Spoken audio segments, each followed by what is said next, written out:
Welcome to Critical Hit, a Major Spoilers podcast. Thank you so much for downloading and checking us out this week. Rodrigo, I think we're going on a bug hunt. You are kind of going on a bug hunt. Before we get too far into that, I realized that I forgot to have you guys do reserves. I was wondering about that. Oh, yeah. So I will just let you guys pick between the ones that we have so far. So you can pick uptime, downtime, or the Haunted Island one. Since you guys did end up spending some time in Haunted Island again, and also there was like a big 4-week period until bandwidth came back, so you could have spent some amount of time doing something like that. So, and I won't make you roll since I totally blanked out on it. So let's go around, I guess numerically. What's Chameleon taking? I've already got an uptime and I've already got downtime, so I guess I have to do a Haunted Island reward work. But no, you don't. Like those don't stick around between they don't missions. stick around? Oh, okay. No. All right.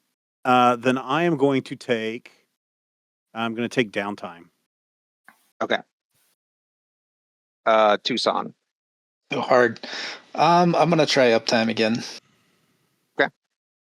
Bandwidth. I think I'll go downtime. Okay. And Dr. Beast. I'm going to go uptime this time with spending all the time working on the mech. Sounds good. Write that down somewhere where you can see it. I just added it as a counter on my character sheet. That's good. That's smart.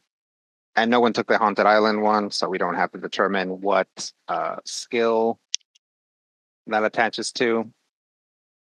Okay. So, yeah, last time On Critical Hit. On Critical Hit. our brave protagonists were told that the engineers and leadership had probably found the source of the makeshift automatons.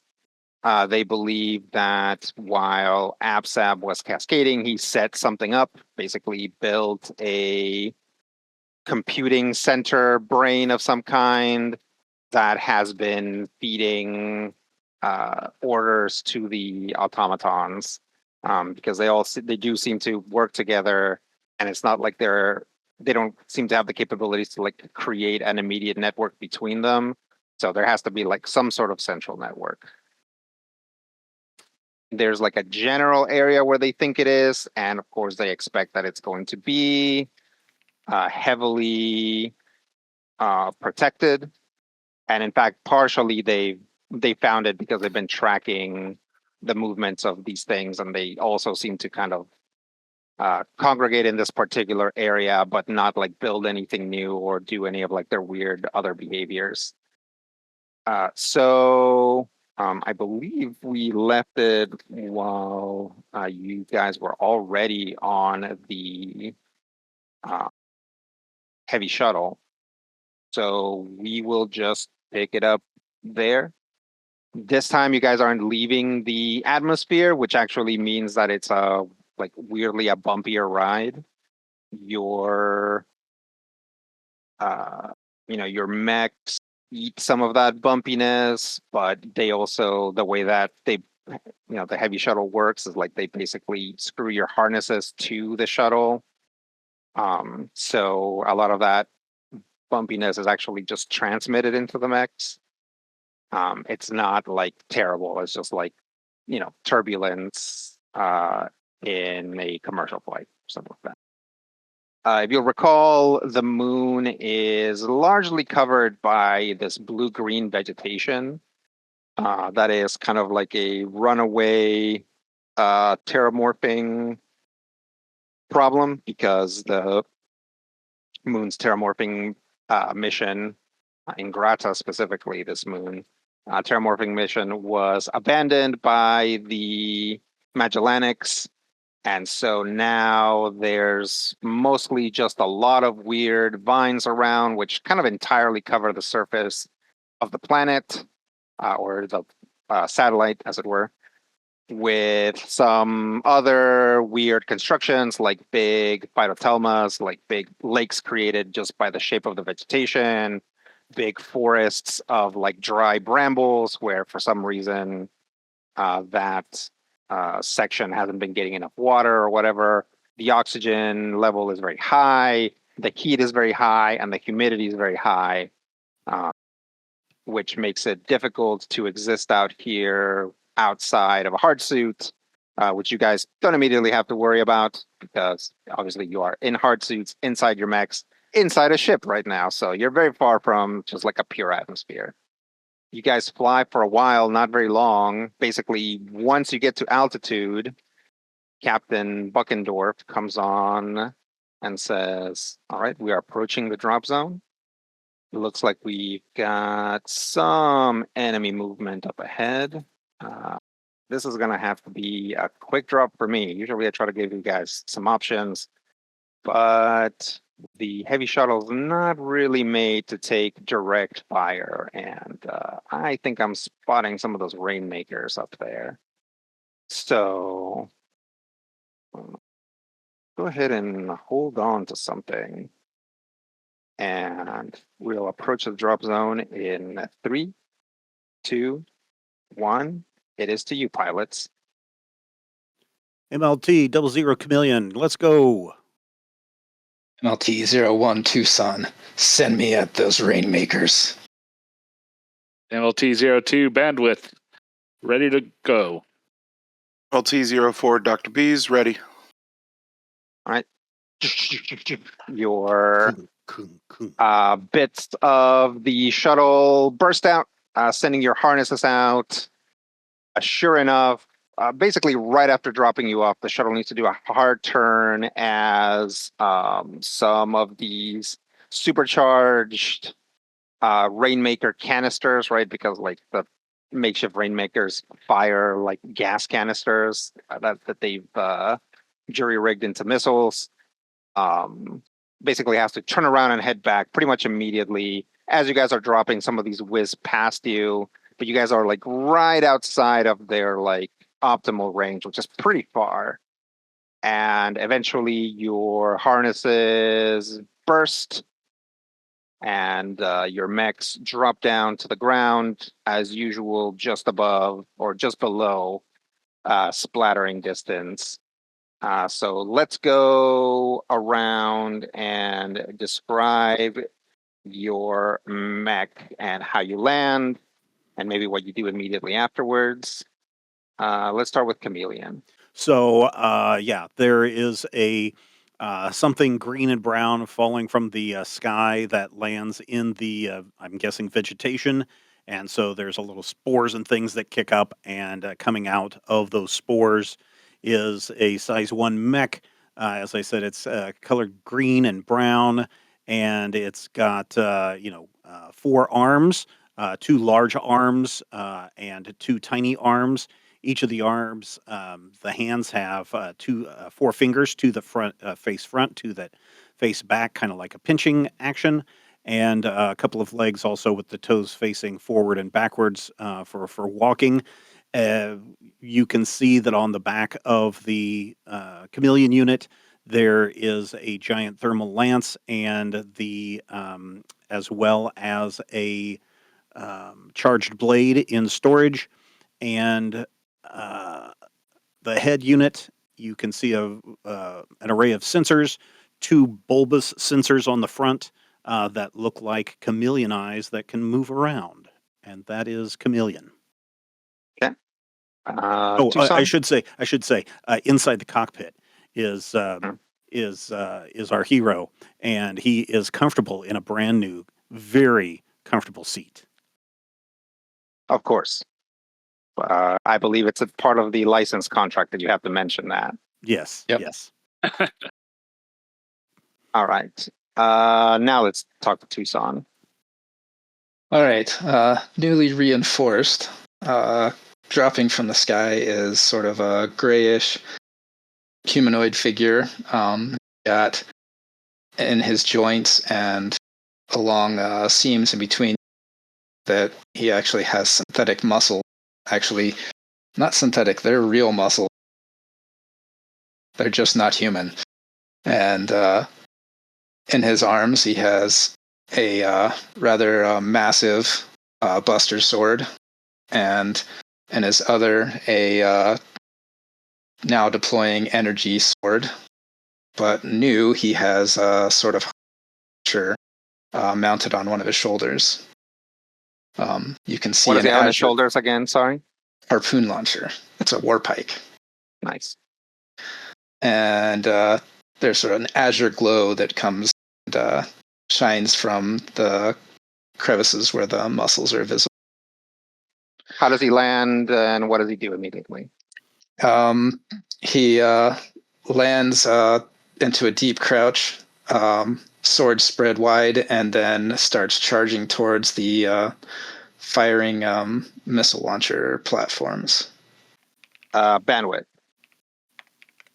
Bandwidth is in a Smith Shimano Corpo swallowtail that which means it's a quadrupedal mech.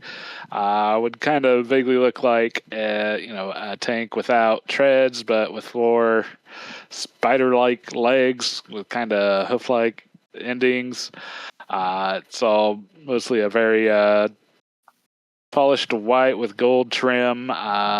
The turret of the tank, more or less, is not so much a gun, but just a sensor array filled with sensors and projectors.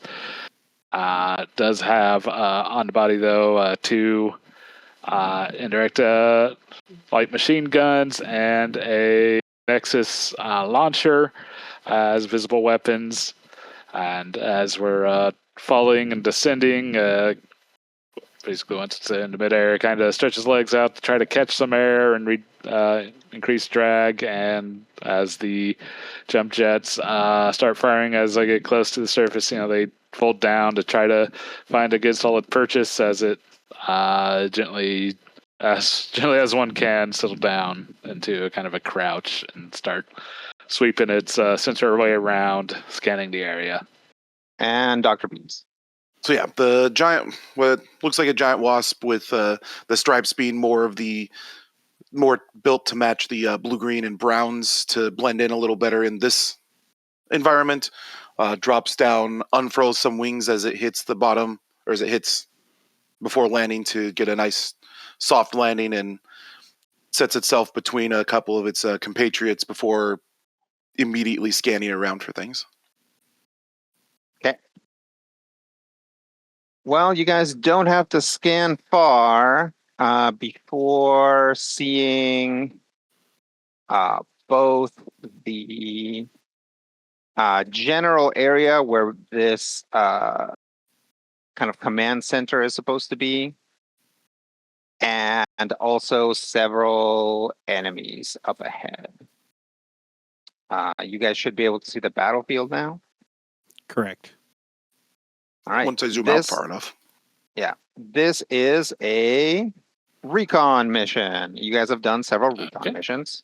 Basically, the first thing that has to happen is one of you needs to spend a full action scanning a zone. If that zone is a correct zone, then we move on to like the second part of the game. If it's not, then we keep scanning until we find it.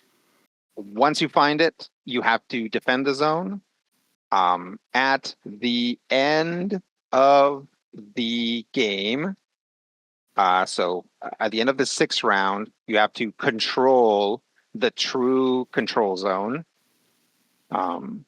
which means that there has to be only players, I believe. Hang on.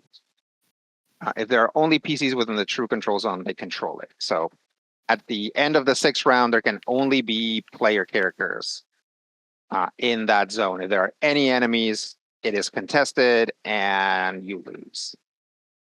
So here down at the bottom on these white hexes is where you deploy.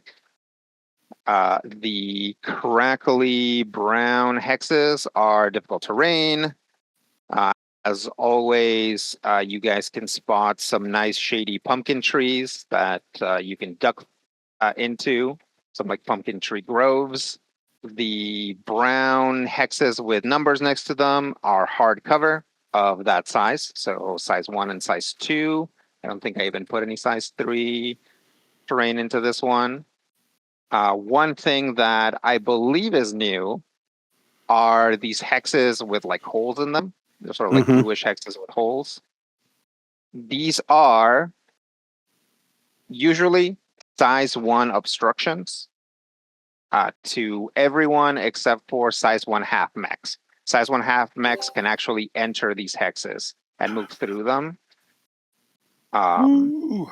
because they're like, in this case, they're like chunks of buildings that the machines have built. So like you just like enter, you can just enter the building through the door and like come out through like probably an unfinished hole in the back. As long as you are inside, you have hardcover from pretty much every direction. And depending on where you are, it's possible that you are completely obscured.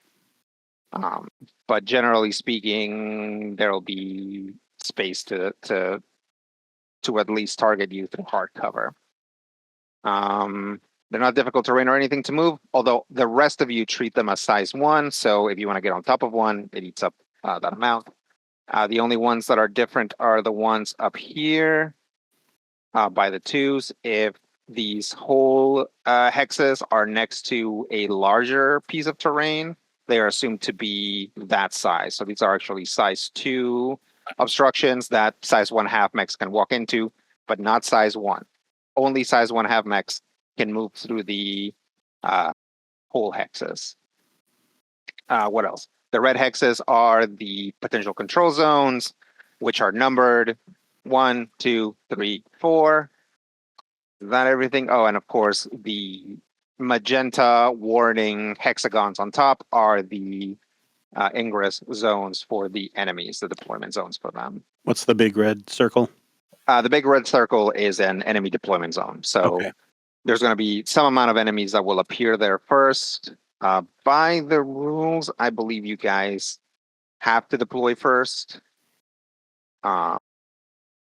Yep. So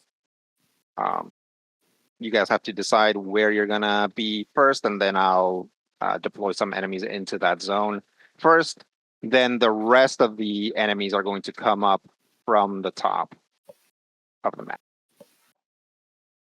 aka the north, as it's called.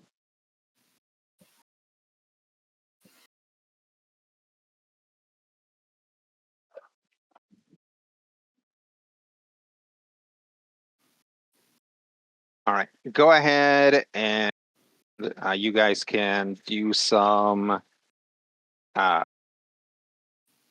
brief chatting about where you want to deploy and kind of maybe what your first turn you want to look like. Want to split up and attack both sides, or do we want to? I think we have to. We've only got 6 turns, 6 rounds for this thing, so Yep. we've got to move quickly. Based on where the spaces that I can be are, I'm going to assume, luck-wise, it's going to be either Zone 1 or Zone 4. Because those are the ones that give me the least access to anything that's beneficial to Rob only. Yep, but other than that, that's an interest. That's about as legit a way to look at it as you can have. Yeah. Other than that, I can easily get to 4 on turn 1 and scan it.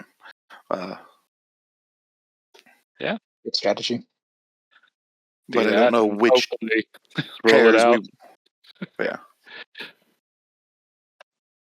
Well, I can move and boost and get into 3 and scan that. Yeah. You'd have Same. to overcharge to do that because you need to spend Full action. to Oh, right. scan. Okay. All right. Well, maybe I won't be able to. Yeah. Probably possible for Brian to get in. Oops. Not quite. Not quite. Okay. You're only a Yeah. move of 6. What if you move closer to me? What if we swap places? I mean, not really. It's Yeah, pretty much no, eight it's just away. not Yeah. quite. Yeah, it's about 8 away, no matter what. Okay. Yeah. So I figure I'll just kind of start making my way up to hopefully get to 1 quicker. And if you scan 3, then yeah, like I say, I can spend basically the first couple turns trying to get up to 1. I was saying, because you've got to move a 6. Yes. That would be nice. So you're just Since kind it's of the farthest. Yeah. So maybe I'll get up there, default scan our it. fastest, aren't you? Yeah. And then bug out of there. Yeah. Now that no one's in an Everest, I believe. Correct. So everybody has to be inside the zone, or we just have to control the zone with no No. enemies? No, there has Okay. to be any number of players and 0 enemies. Okay, cool. At the end. Got it. And it doesn't matter throughout. Like there are other sorts of missions where like you score points every turn, depending on who's on the zone or what. Like Yeah. here, the only thing that matters is at the end, there has to be 1 or more players and 0 or less enemies in the zone. Okay. We can try that. Is everybody deployed where they want to deploy? Yeah. Yeah. Did no one else is coming over towards me? I'm running up the middle. I can help provide cover for you. Okay, He'll 'cause go where- I am a support mech, and if there's nobody for me to support, I am doing one thing this fight. Yeah, maybe just figure out where we need to go, and then we can figure out where we need to support. Like, if no one's over here, I Find me that zone, then I'll support you. have a lot of things going on. Okay. All right. So we set? I Yep. guess. I guess so. Okay. All right. Sounds good to me. Let me move some stuff around. Oh, do you want me to roll my uses for my prototype weapon? Yes, please. Can I use the character sheet to do it so it just auto sets it for me? Because trying to set it was such a pain last time. Okay. The active Sure. mode? If that's easier. Yeah, Yeah. you guys should all be in active mode right now. Yeah. But generally I prefer if you use the roll 20 dice unless like for this it's a pain in the butt. It rolled a 5, so I've got 7 uses. That should be plenty. Yeah, I don't know if I've used 3 in one fight yet, so You guys now spot some enemies moving towards you.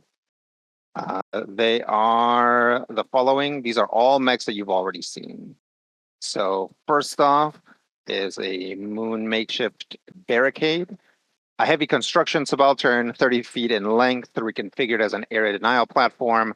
This cement mixer-like quadrupedal chassis moves slowly, but nevertheless has a threatening aura. Aside from its quick print cement nozzle, it seems to have a secondary beam emitter weapon. Its panels are a motley assortment of lime green, fluorescent yellow, and matte black. You also spot the aforementioned rainmakers. Originally some form of canister cooling apparatus. Now this large quadrupedal subaltern, starting about 12 feet tall, has been modified into a projectile firing platform. Its panels are a motley assortment of lime green, safety orange, and electro pink.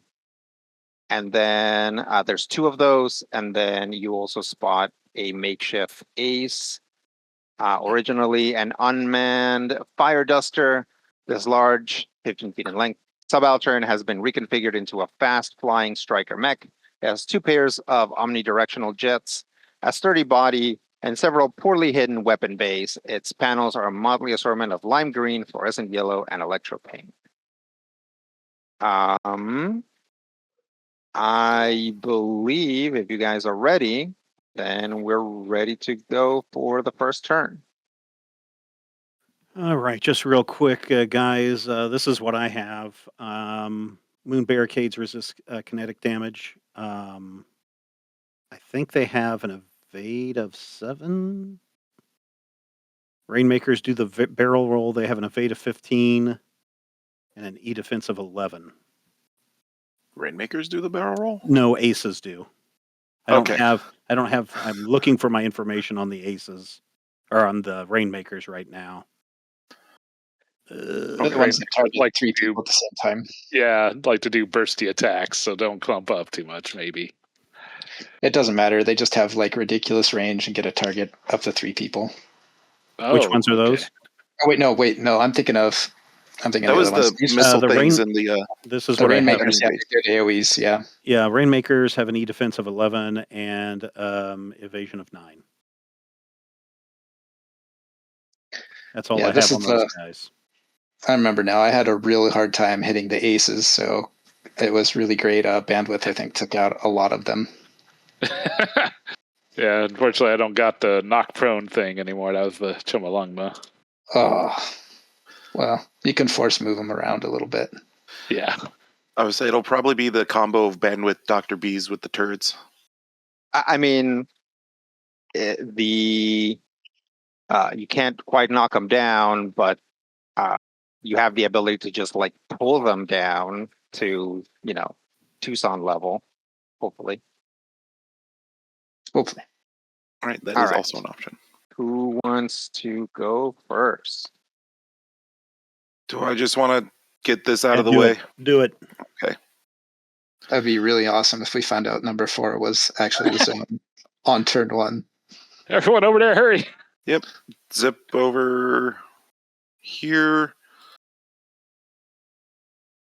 I guess. Right there, yeah, that's fine. And do the scan. Okay, spend a full action to scan. Yep. This is not the correct zone. We do enough of these. Eventually, we're going to get it on the first try. All right, I am convinced it's number 1 now. All right. I'll see what I can do to confirm or deny. I don't want to start heating up right now.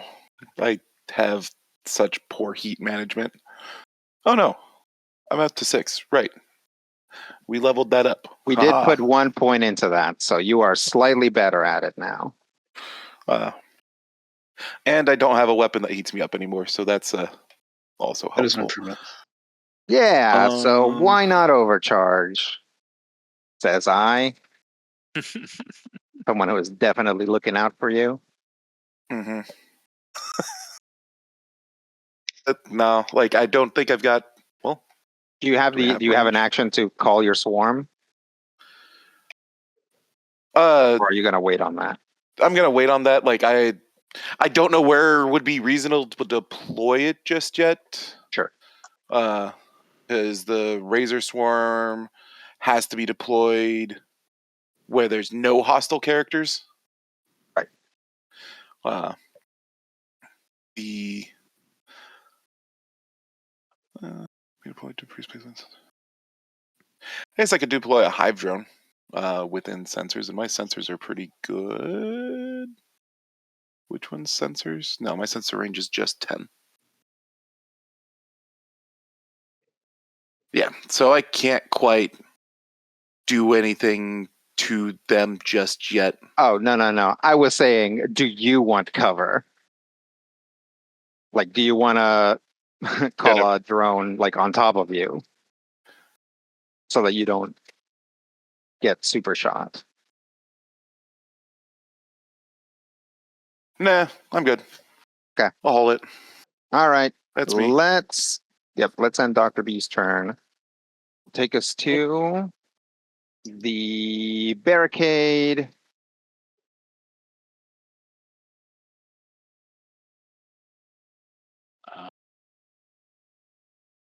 The barricade is going to, as a protocol, print out an obstruction, big size 2 obstruction.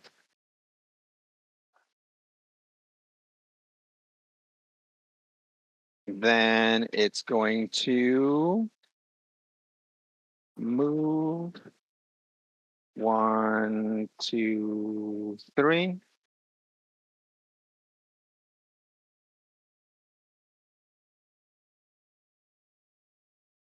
And then use its graviton lance to take a shot at bandwidth. All right. Ooh. 21 versus. Yeah, that'll heckin' hit. Okay, it's a crit, but this guy doesn't do anything on a crit, so take 2 energy damage, and you are slowed until your next turn. Ah, okay. That might change some plans. So I was move, boost, shot. So that's the barricade's turn. You guys okay if I do something a little reckless here? Sure. Sure. Let's get All it right. out of the way early. Tucson will go next. Okay. With my bulwark mods, I can ignore this difficult terrain in front of me. So I'm going to go 1, 2, 3, 4, 5. 1, 2, 3, 4, 5. So I'm going to boost. And then skirmish as my other quick action. Okay. I'm going to skirmish with my war pike. And since I now have skirmisher 2, that'll let me move up to here. Okay. And I am going to skirmish at. I don't see numbers on the Rainmakers, but the one in the middle. Sorry about that. This one. We'll call that one 1. Because, awesomely enough, the war pike has a. Oh, wait, hold on a second. Okay, for this, I'm going to have to throw the war pike. Okay. It's just out of range for melee attack. Anything affecting me? I don't think so. Okay. We now have 2 grit, so I'll be adding 2. And then, since this is a main melee, I get my plus 1d6 for my first attack with 1 in a turn. Yeah. I get an 18. An 18. I will hit. All right. Damage is 5. Very nice. Okay. This is not armor piercing, right? No, just regular 5 damage. Okay. But since I just hit with a main weapon, I get a Blade Master die, which I will spend to immediately attempt to grapple on him. Okay. And I will use uptime for that. Got an 18. An 18. Yep, it hits. All right. I'll move up adjacent to him with that grapple. Okay. I'm gonna guess And, you're not moving adjacent to the ace first. You're gonna go to the left. The grapple is forced movement, so it. I wouldn't trigger.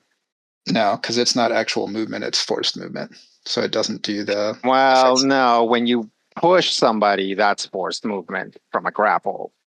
The specifications on the Blackbeard cable. The Blackbeard is immediately pulled adjacent to the target by the most direct path. So All it's not actual movement of my own. Okay. But either way, I can do it without getting. Either way, you can do it without, but that's something to look at because it's not like D&D 4th edition where like no force movement provokes things. Mm. It's Okay. weird. It can be weird. But I am gonna yeah. then overcharge. Okay. Wow, right off the bat. Yep, 1 heat and overcharge. And spend my core power. Okay. So the all 4 of them should be in range of this. Because yeah, they are all within 5 of me. Okay. So they will all need to make hull saves, I think. Okay. Hull save? Yeah, hull save. Okay. Let's start with the barricade. Okay. Barricade, amazingly, doesn't have a hull bonus. You would think they would. You would. But it gets a 15. What's your save target? 12, I think. Yeah, 12. Okay. So that's going to make it. Rainmaker 1. Probably. Is it going to take damage? Does it have to even Yeah, roll? it has to make the save either way because it's also mobilized and taking Okay. damage. Cool. Rolls a 1, which makes sense since Nice. it's getting harpooned right in the face. Or face plate, I suppose. Rainmaker 2 also rolls low, so that one gets Bring them to gets me. got. And then Ace with its whopping save bonus will also get hooked. All right. So everything except for the barricade. So tell me where you want the ace. Let's go ahead and just line them all up. So the ace will be right next to Rainmaker 1, and so will Rainmaker 2. They'll be on either side of him. Okay. Nice little cluster of friends. Okay. All right. And then damage. What happens to them? They're pulled adjacent, immobilized, and the ones that failed, well, I guess the barricade is not immobilized or moved, but the ones that failed are also knocked prone and are taking 8 kinetic damage. Nice. And of course, barricade is taking half of that, I believe. Yeah. Yeah, take half damage or not otherwise affected. These guys are immobilized and prone and take 8 damage. Yep. I feel way less vulnerable being by myself now. I told you I had this. Yeah, opening with your 4 powers, definitely a power move.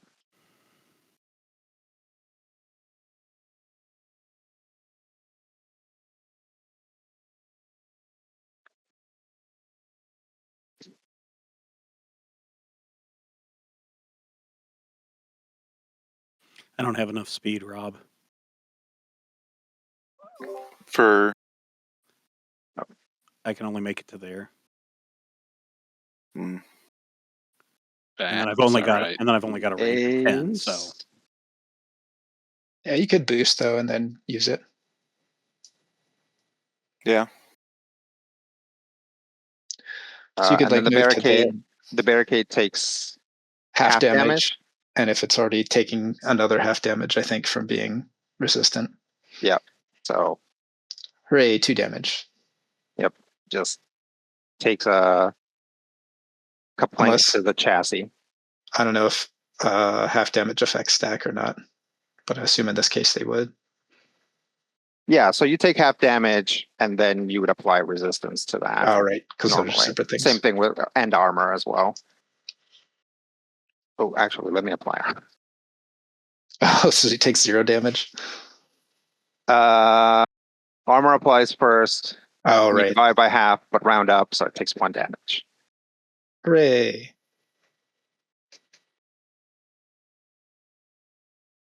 But you pretty well tied up everybody else. What else there for Tucson?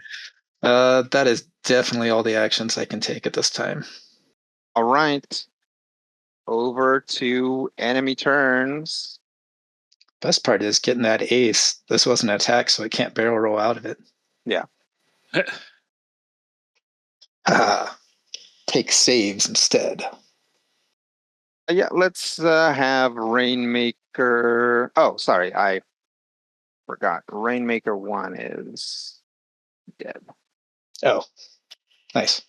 so how many hit points was that then? I did 8 and 5 minus its armor. Oh, you were just clicking on them. Okay. Yeah. Like, is he moving? No. But Rainmaker 2 will go.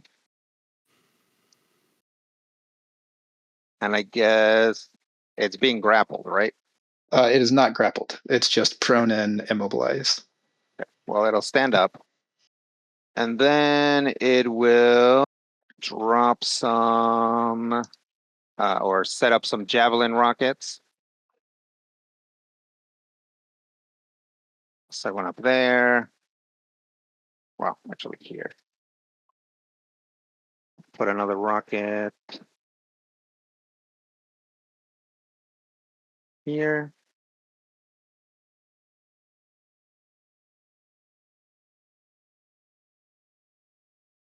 And another one.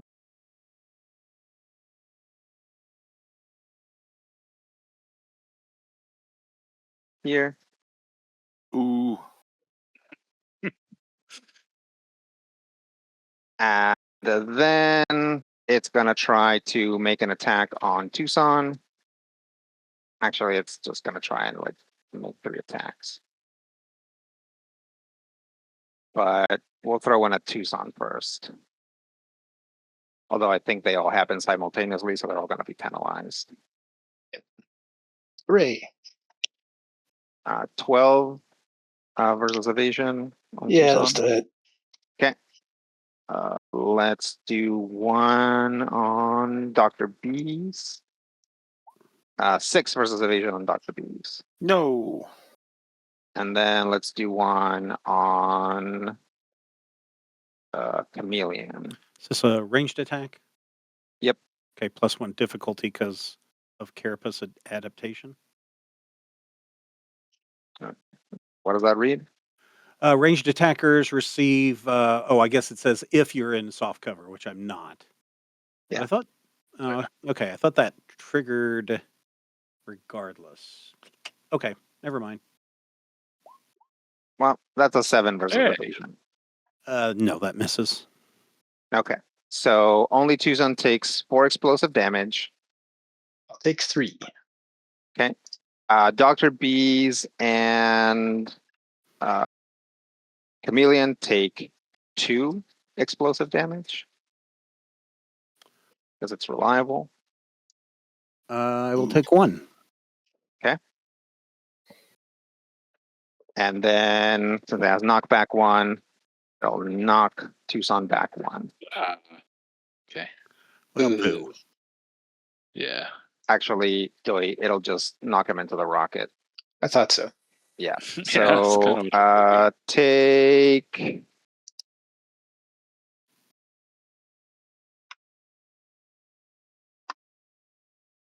5 kinetic damage.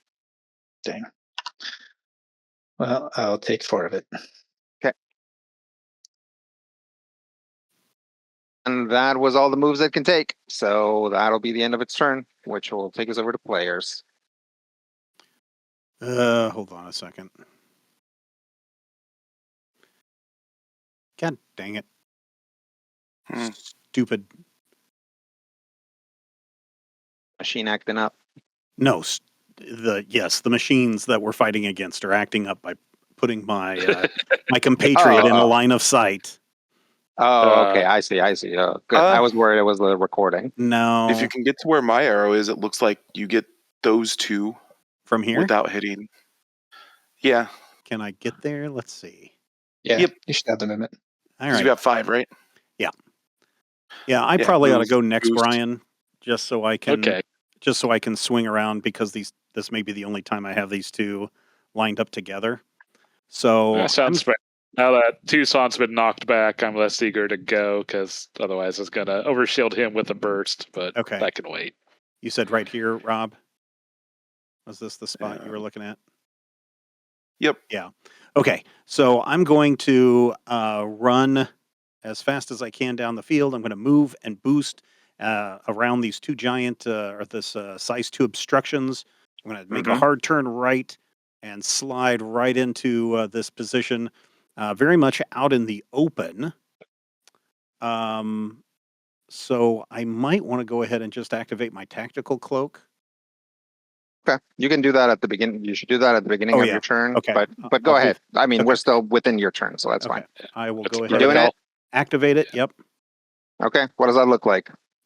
So before I move, all you do is you just see this shimmer of Chameleon as he kind of just blends into the background, and no one can see where he's at. In fact, even when he runs, because of my other flash cloak ability, I'm still invisible, and so all anyone could see, maybe if they have sensors with heat sensors, they could detect me.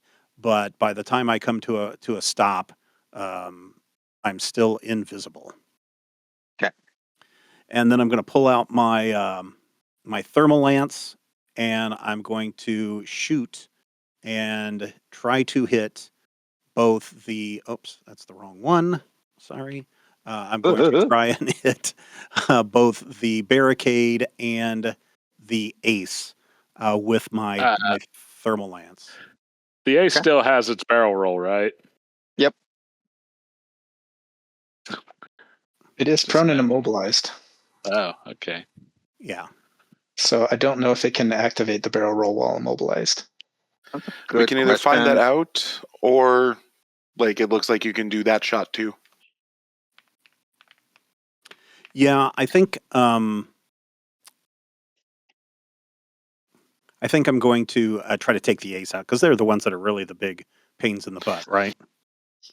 The Rainmaker already went, so hitting the ace if you can is great. Okay. They're both annoying in different ways. Okay. Yeah, I'm going to try to take out the ace with my thermal lance. Now, I did put an accessory on my heavy mount, so I get +1 accuracy for that. Mhm. And then I've also got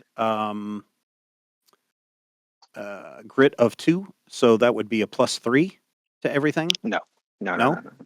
What's accuracy? I guess I'm not clear on this. Yeah, it's a D6, right? It's those Oh, okay. D6s where you can add multiple, but then you keep only certain ones Oh, okay. or only Okay. the high ones, right? So for now, if Okay. you only have one, you would do your D20 plus your grit plus your accuracy because this weapon is always accurate. So go ahead and roll for the barricade. So that would be a 1d20 plus 2 plus 1d6? Correct. Okay. So here is for the barricade. 21. Nice. Nice. And Okay, then for the then- ace. Yep. An 8. Less nice. Yeah, less nice. Does it only miss by 1? Yeah, that's what's going to be my next question. No, I It think does. It's, It does miss the ace, but not by 1. yeah, I think the okay. evade on that is a 15, and the E defense is 11. So I missed that by quite a bit. Well, Okay. that's a crit on the barricade. So go ahead and roll. Like, how much damage does it do? 1d6 plus 3. Okay, so roll 2d6 K1 plus 3. 7 damage. And this is Nice. this is energy damage, not kinetic Yeah. damage. Yeah. Although maybe I should still have gone first and shredded to that thing. Yeah. There's a good chance that Ace would move. So And we still had 2 things lined up. yeah. Yeah. Okay. What else? I take 2 heat and And overcharge and fire it again? Oh wait, sorry, that's Rodrigo's job. I didn't mean to, bogart in on your territory. That's fine by me. Would I be only able to do one attack? Yeah, No. one attack. Be able to fire the thermal lance again. You can fire the thermal lance again, okay. hitting whoever you can hit. You know what? Let's try it. Okay. Yeah. Anytime you guys want to act as each other's shadows, I'm down for it. All right. So my first overcharge is free, right? Or do I? Nope. It's one heat. Oh, it's just 1 heat. Okay. Yep. All right, and then I'm going to try this again. Okay. Go ahead and make a roll for the barricade. 17. Oh, that'll hit. Okay. And then Then you're gonna try to hit the ace again. I think I'm going to try to hit the ace again. Yeah. 14. 14. Pretty sure that hits. Yep, that hits. Okay. And so then 7 damage. Okay. Is it damage for everybody, or do you want me to roll a second time for this other guy? Nope, damages for everybody. Okay. Because you didn't crit. Yeah. Okay. And then 2 more heat, and I am in a 5 out of 8. You're in the danger zone. Is No. 5 out of 8. So I don't know when I enter the danger zone. Because When you're at half okay. capacity or more. Yeah, then I'm So- definitely in the danger zone. Okay. Okay, so let me ask you this. So what is the order of applying heat? Do I apply the heat the minute I pull the trigger before because I've got this aggressive heat bleed. Your first Yep. attack roll while in the danger zone. I wouldn't have been in the danger zone prior to the attack. Thermal. Yeah, so Yeah. heat comes after. Okay. So, all right. and that applies for overcharge as well. You don't get the heat for the overcharge until after you've acted. Okay. So The that actions even cause the heat. so that even if you took an action and eventually you would potentially like stun yourself by like messing up your reactor, you still get that action, and then all the consequences happen afterwards. Okay. Good to know. Also makes sense. And then that is me. Okay, that is going to destroy the ace. Nice. Maybe it didn't need shredded it. Well, Good job. Oh, I didn't Good take job. out the rainmaker. Not quite the Or, I mean, the barricade. barricade. What's the HP then on the ace? Hmm. So I did. You did 7 and I did 8. Okay. So we took out What the else ace. there for Chameleon? That's all I can do, I believe. Okay. I remain Wow, we made invisible. this first round very easy after Yeah, but the problem is, look where most of us are, and we still have to get to the far side of the map, perhaps. But we will Yeah. find out once. that'll be once easy with Frank less goes. enemies hitting us though. Yeah, well, you guys have actually taken out all of the enemies that had yet to act. So it's actually over to bandwidth. Okay. Some Well, I think flippies. I'm going to 1, 2, 3, 4, 5, 6. Yeah, Okay. gonna just group up on those size 2 formations there. And that's about all I can go because I am slowed. Okay. Kind of thinking, Chameleon, would you want to fire that lance again? No, not right now. Okay. Well, it would do 2 heat now. Well, that's true, but it would. I mean, I would literally. My next turn would have to be A recovery. a or recovery round. Yeah. Okay. Well, do I want to unload on it and try to take it out? I mean, I mean, if you guys don't mind me burning a turn recovering, I'm okay with that. I mean, I am hidden, or I mean, I am invisible, so that makes it harder to hit me. Nice. And I could this time target, I could target that other rainmaker. Yeah, I mean that's kind of what I was thinking. Yeah. Okay. It won't put me over the edge. So. Well, then I guess I'll declare a quick tech action. Okay. Does that 2 up there block would that block my line of sight to do a lock on that guy?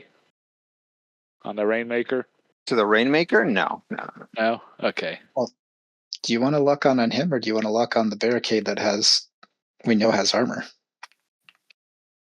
I could do either. So, yeah, I guess the barricade, lock on it, and shred it. Okay.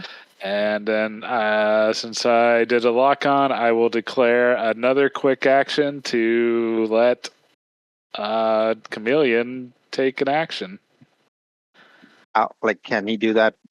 There's no like range on that? Doesn't he have to be like next to you? No, hold on. Let me double check.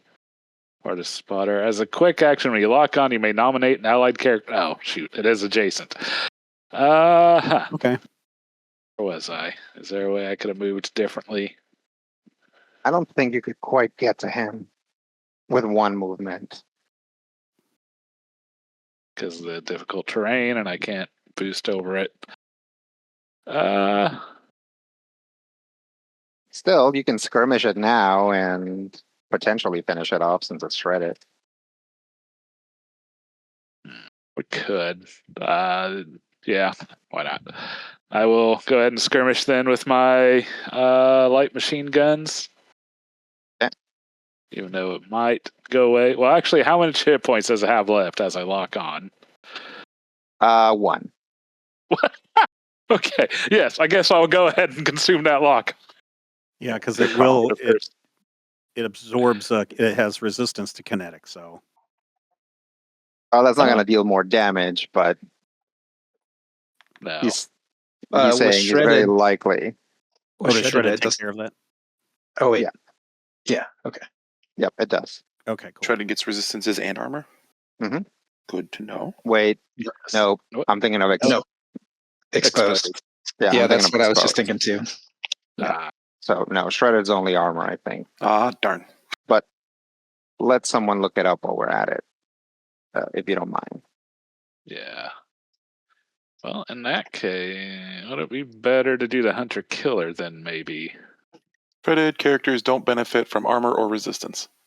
Or resistance? All right. Yep. So it's right. just I don't know. I'm sticking with the light machine guns.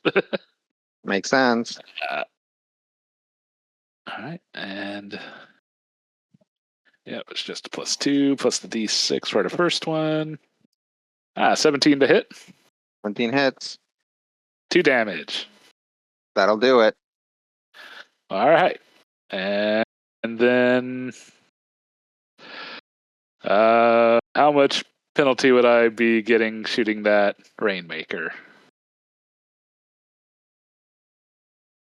Or can It would get soft cover from that corner, I think, of that All right. obstruction. Yeah. Going from a plus D6 to a minus D6. Yeah, I do got the range. Oh, wait. Except, hold on. Yeah, the oracles are accurate, aren't they? They are accurate, which I did not factor in, and they are arcing. Arcing just means that if it was like behind that thing, it would still hit it. Okay, well, fair enough. So I guess just a flat D20 plus 2. Yep. 13. 13, I'm pretty sure hits. Yep, that hits. 2 damage to it, too. Okay. And I believe that's... Yep, can't even do an overcharge to boost, so yeah, I'm going to call that my turn. Okay. Right, I believe that's every possible turn on the board. Pretty good turn for the players, I would say. Yay. At the end of the turn, some enemies will appear.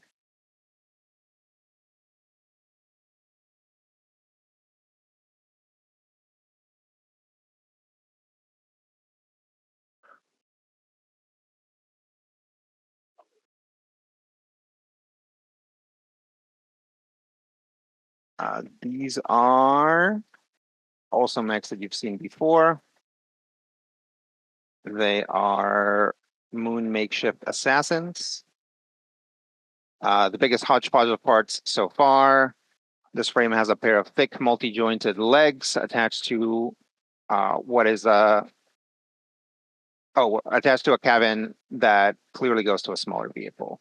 You can see inside the reinforced glass, but there's no pilot, just cabling and hardware. It has a scrawny arm holding up a sharpened propeller blade as a shank. Its panels are a motley assortment of lime green, fluorescent yellow, and electro pink. I love this thing. Yeah. Let me end the round. That's just say it never skips leg day. Yep. All right. We are on round 2. Which is an enemy turn.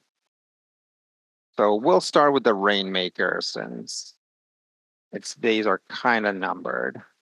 it seems. So it's going to reconfigure its rockets.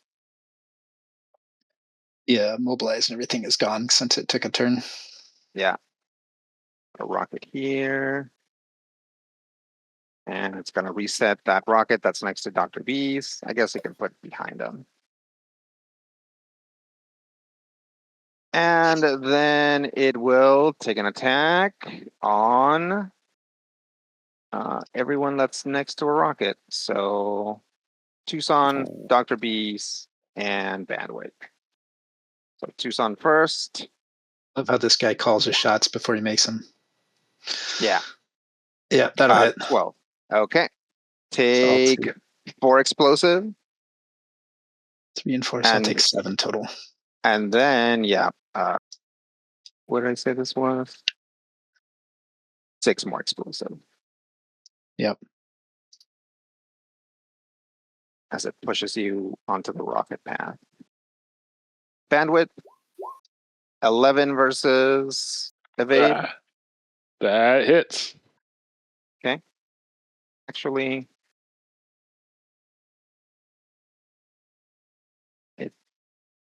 I would say you probably get the same benefit. So let me roll a d6 and subtract it. All right. What is that? 11?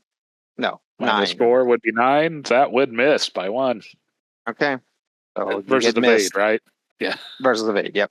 Yeah. Okay. And then Dr. B's 13 versus evade. Yeah, that hits.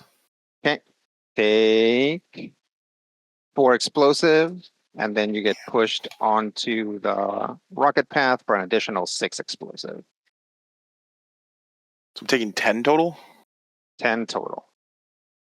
And you get pushed Ouchie. back 1 space. Ow. Yeah, this thing basically launches a bunch of like canisters into the air, and they kind of robotech away, and then shoots more rockets directly at you, and then you get hit by the other canisters as they come back down. Yeah, Rainmakers unless- kind of need to be priority 1 next time. I tried. I mean, he basically all but deleted one of them. So Yes. And then we I did decided to delete focus on the ace instead of the other Rainmaker. I mean, the aces are also a pain in the butt. Like, there's a Yes. timeline here where you guys would be bemoaning the fact that you let the ace get up to speed. Yeah, it's fair. And then it just but- evaded all our attacks for now on. Then that'll be attack and javelins. So then it'll take its movement and try to get a little bit away from Tucson. Not enough. Got it on the run. It'll limp away from Tucson because it's taken plenty of damage. Okay, over to player turns. Yeah, I don't have any. Like, I'm going to go after that Rainmaker at some point, but we might as well let everybody else move up into positions before then. Yeah, I'm largely just kind of planning on boogieing it. So unless someone wants like Yeah, why don't you so we lock on, just why don't you so we know what's going on with Zone 3? okay. Well, I'm not gonna be able to do that this turn, but yeah, I can get going. With Zone 3 this turn? You're right Zone next 3. to You're right next to Zone 3. Yeah, I can do that. Yeah, good call. I didn't think that. I guess I just assumed you would get there. So No, I'm too slow. I've only got a speed of 5. I would be 1 short. Bummer. trying to see. Yeah, I'll go up Oh. there next to that little building formation. Sure. Ba-doop-doop. Bam. And do a full action to scan. You scan.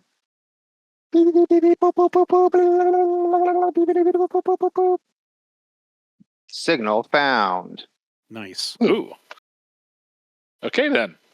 You found the real control zone. Not that they kind of weren't, but of course, every enemy on the battlefield now, like basically just very mechanically just turns in your Yeah. direction.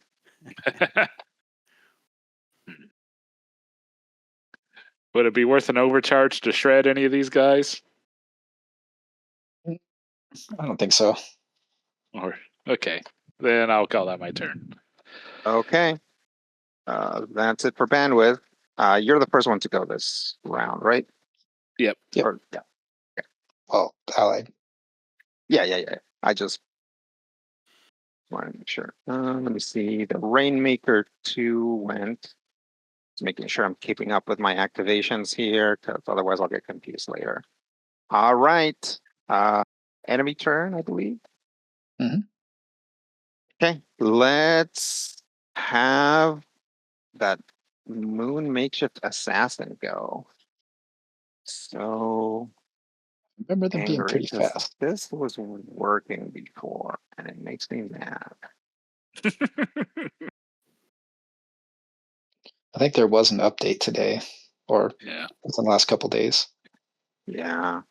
Yeah, I'm kind of finding that I'm glad I have a touchscreen on this computer, because otherwise I wouldn't have any way to scroll down to all my equipment and text on my active mode. Oh, Yeah, like the page down or the arrows key don't work.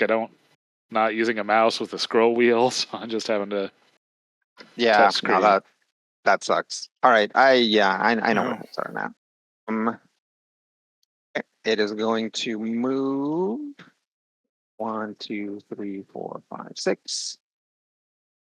Then boost 1, 2, 3, 4, 5, 6. Then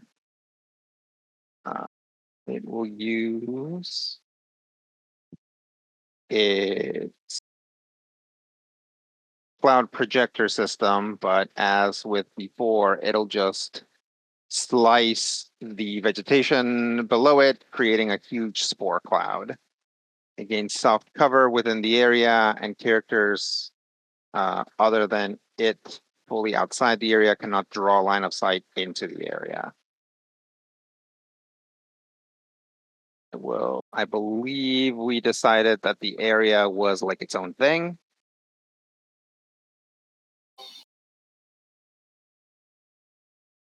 Okay, that's its turn. Tucson, can We you wanna- can you take out the Rainmaker? I should be able to, Okay, barring why don't you super bad rolls. do that if you can? I can try to help. We Hey, want Rain, to, 1 second. I forgot to do something important. Oh boy. Not that big a deal. Just don't have the icon that I wanted to have handy. I'll do that next time. So there's not a Snorplex field we're not seeing advancing on the. all right, no Snorplex in this particular fight. It shouldn't be red. That's the thing. It's going to be red, and then it'll be invisible. I'll do this. Okay. Tucson. Why don't you pick a space next to this first Rainmaker that got obliterated, where you want your pike to be? So I moved into the space that it was thrown to. Does that prevent, like, I don't think it requires an action to pick it up. That's a good question. Let's see if we can find an answer to that. Yeah, it's a free action. Okay. I guess I didn't specify, but yeah, that was the intention. All right. Let's try to remember to go through the process of that next time. Okay. If it's a problem, I can move through the space that it was at on my way over to the Rainmaker over there. Okay. You don't have to. That's fine. And as for going right now, as we can see with where the other assassin ended up, if I move adjacent to that Rainmaker, I'm well within its range. So in the interest of not getting stabbed, would you go? One of you guys like to go first? Yeah. Sure. Let me see if I can just take him out. Okay. Well, did you need to want drop your heat?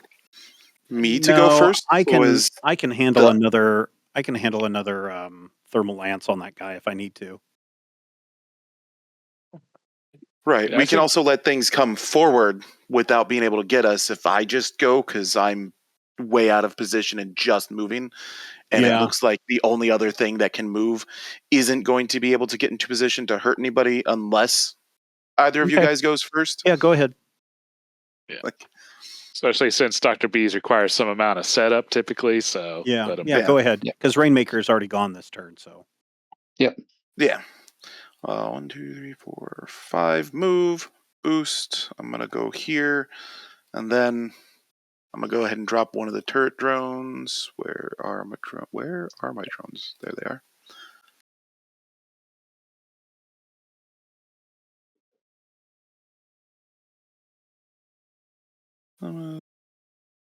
Okay, yeah, drop it there. Because the turret drones. Yeah, an ally character within a range of 10 of the turret drone. Oh, what's my range? Oh, I can get it up to there. We'll drop it there for now. Whoops, it disappeared behind That's your. good. So yeah, I'm going to drop a little hive over there, and that should give us plenty of coverage for everybody to make shots and me get to do the thing.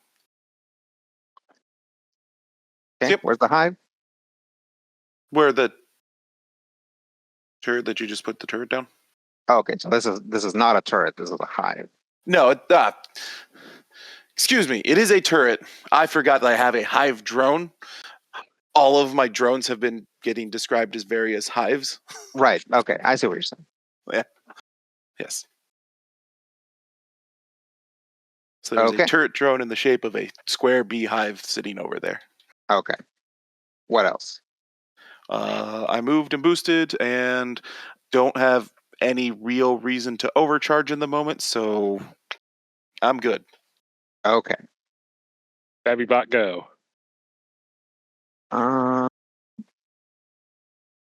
That is gonna put us on a makeshift assassin 2, I believe.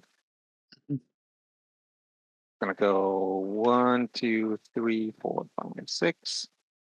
1, 2, 3, 4, 5. 6. And then also create a burst. Does that also protect that Rainmaker? Things from outside can't draw Okay. a line of sight into it. Boo. All right. Are these assassins bad guys? Because the only notes I have on makeshift assassin is 7. A 7. Yeah, I have That's no a idea. lucky number. I have no idea why I just have 7 and nothing else. Well, one of the things they did in the last fight was they were the guys that were surrounding me that you lined up to hit, and I Mhm. was in the middle of them. Oh yeah. So, yeah. Maybe 7 was the amount of damage you dealt to them and me. No, I would have had like stats, trying to get some stats on these guys. Okay. Okay. So that's the enemy turn. Who's yet to go? It's me and Tucson. Chameleon and so Tucson. I can't do anything against either one of those guys. I'll try to do it then. You gonna try to take out that Rainmaker? Yes. All right, then Bandwidth is gonna say, "Take out that Rainmaker," and you can take a leadership die. All right. That. Okay. Seeing as I'm actually pretty low on HP after getting hit by 2 missiles, this may be a little risky, but hey, nothing ventured, nothing gained. I will move up to here, and then I will start a barrage. Okay. What order do I want to do this in? I think I'm going to start with my nanocarbon sword, and I will target actually the assassin first. Okay. It gets, I want to say soft cover. Yep, it has soft cover. Okay. Ooh. Bummer. 6 does not hit. Is it Just within missed by 1? 1. It does I not. don't have line of sight. Oh, okay. Yep. And it doesn't matter because bandwidth can't see him. All right. In that case, I will So I try to used my finish. reaction giving you the leadership die, so I don't. Oh yeah. In that case, I will use the charge blade to target the Rainmaker. Yeah. Is he also getting the cover? No, it only the assassin gets the cover in the zone. Okay. In that case, I will have +1 accuracy on this from Duelist. Are you going to use the leadership die? I guess he rolled a 6, so it don't matter. it don't Well, matter. that's a crit. Yep. So yeah. All right. That'll be 6 AP damage. Nice. Yeah, that'll do it. Rainmaker 2 explodes. Wow. Falls apart anyway. Hmm. I guess you could just give me back to the leadership die. Yeah. Well, I'm also Yeah. tempted to, since that's gone, I'll give you back the leadership die, but I'm tempted to Overcharge. again to hit the assassin, but we're doing good enough. And if I get knocked over and pummeled by this assassin, it'll be my own problem. So I will end my turn there. Okay. Well, I believe that is all the enemies on the board as well. So that's actually going to take us to Chameleon's turn. All right. I think all I'm going to do is I'm going to try to get into a position where I can lay down some mines, hopefully where this guy's coming. So I'm just going to move and boost into the zone. I mean, this is probably a pretty good opportunity for you to stabilize if you're concerned about your heat buildup. Okay. Yeah, let me go ahead and stabilize. So I will use my full turn to get rid of all of that heat. Yep. You also can move 5 still. Yeah. And I will move 5. So let me move 5. 2, 3, 4. 5. Yep. So I'll run through a pumpkin tree, come out on the other side, and I see a bandwidth. Hey, bandwidth, are we too close together? As long as no Rainmakers show up, I think we're fine. Okay. I will end my turn. Okay. Why do I get this picture of Rodrigo rubbing his hands together right now? No, I would never do that to you guys, except, all the times that I've already done it to you guys. Yes. Hey, fool us once, shame on us. Fool us twice. Okay. Wait, I got that backwards. 2 enemies will appear at the end of the round. So up north, you guys see another set of makeshift drones appear. You have also seen these before. This is a makeshift Hornet. Communications and coordination drone, now heavily modified into a systems warfare platform. It is a small, bright pink, jet-like unmanned craft, and they're going to be flying 6 spaces in the air when they show up. Right, these guys are the ones that have the impossible to hit evasion. E-defense is 11. Does anybody have any data on these Hornets besides E-defense of 11? I didn't write it down, but I remember them having really high evasion. Okay. I think they're the ones that do the flyby The description attacks. kind of tells you something as well. And you guys do just constantly have access to their descriptions under enemies and then their faction. You should be able to find them. Let us begin the next turn. All right. This is round 3, I believe. Yep. Yes. Which is a player first round. Does T-Son want to go to get out of danger? Yeah. I was going to go and go ahead and repair all the damage I've taken. So should I stay here and prevent this assassin from getting closer, or should I? Yeah, I think I'll do that. So I am going to spend a full action to do repair all damage I've taken. Stabilize. Yep, stabilize. And I don't have anything else that I need to do with the stabilize. Okay. Wait, can you clear heat and repair? Nope. You have to No. pick one or the other. Oh, that's fine. Don't got any reload to reload or anything. No. No. Reload your sword. Yep. That's Hey, that's a song from a different Final Fantasy.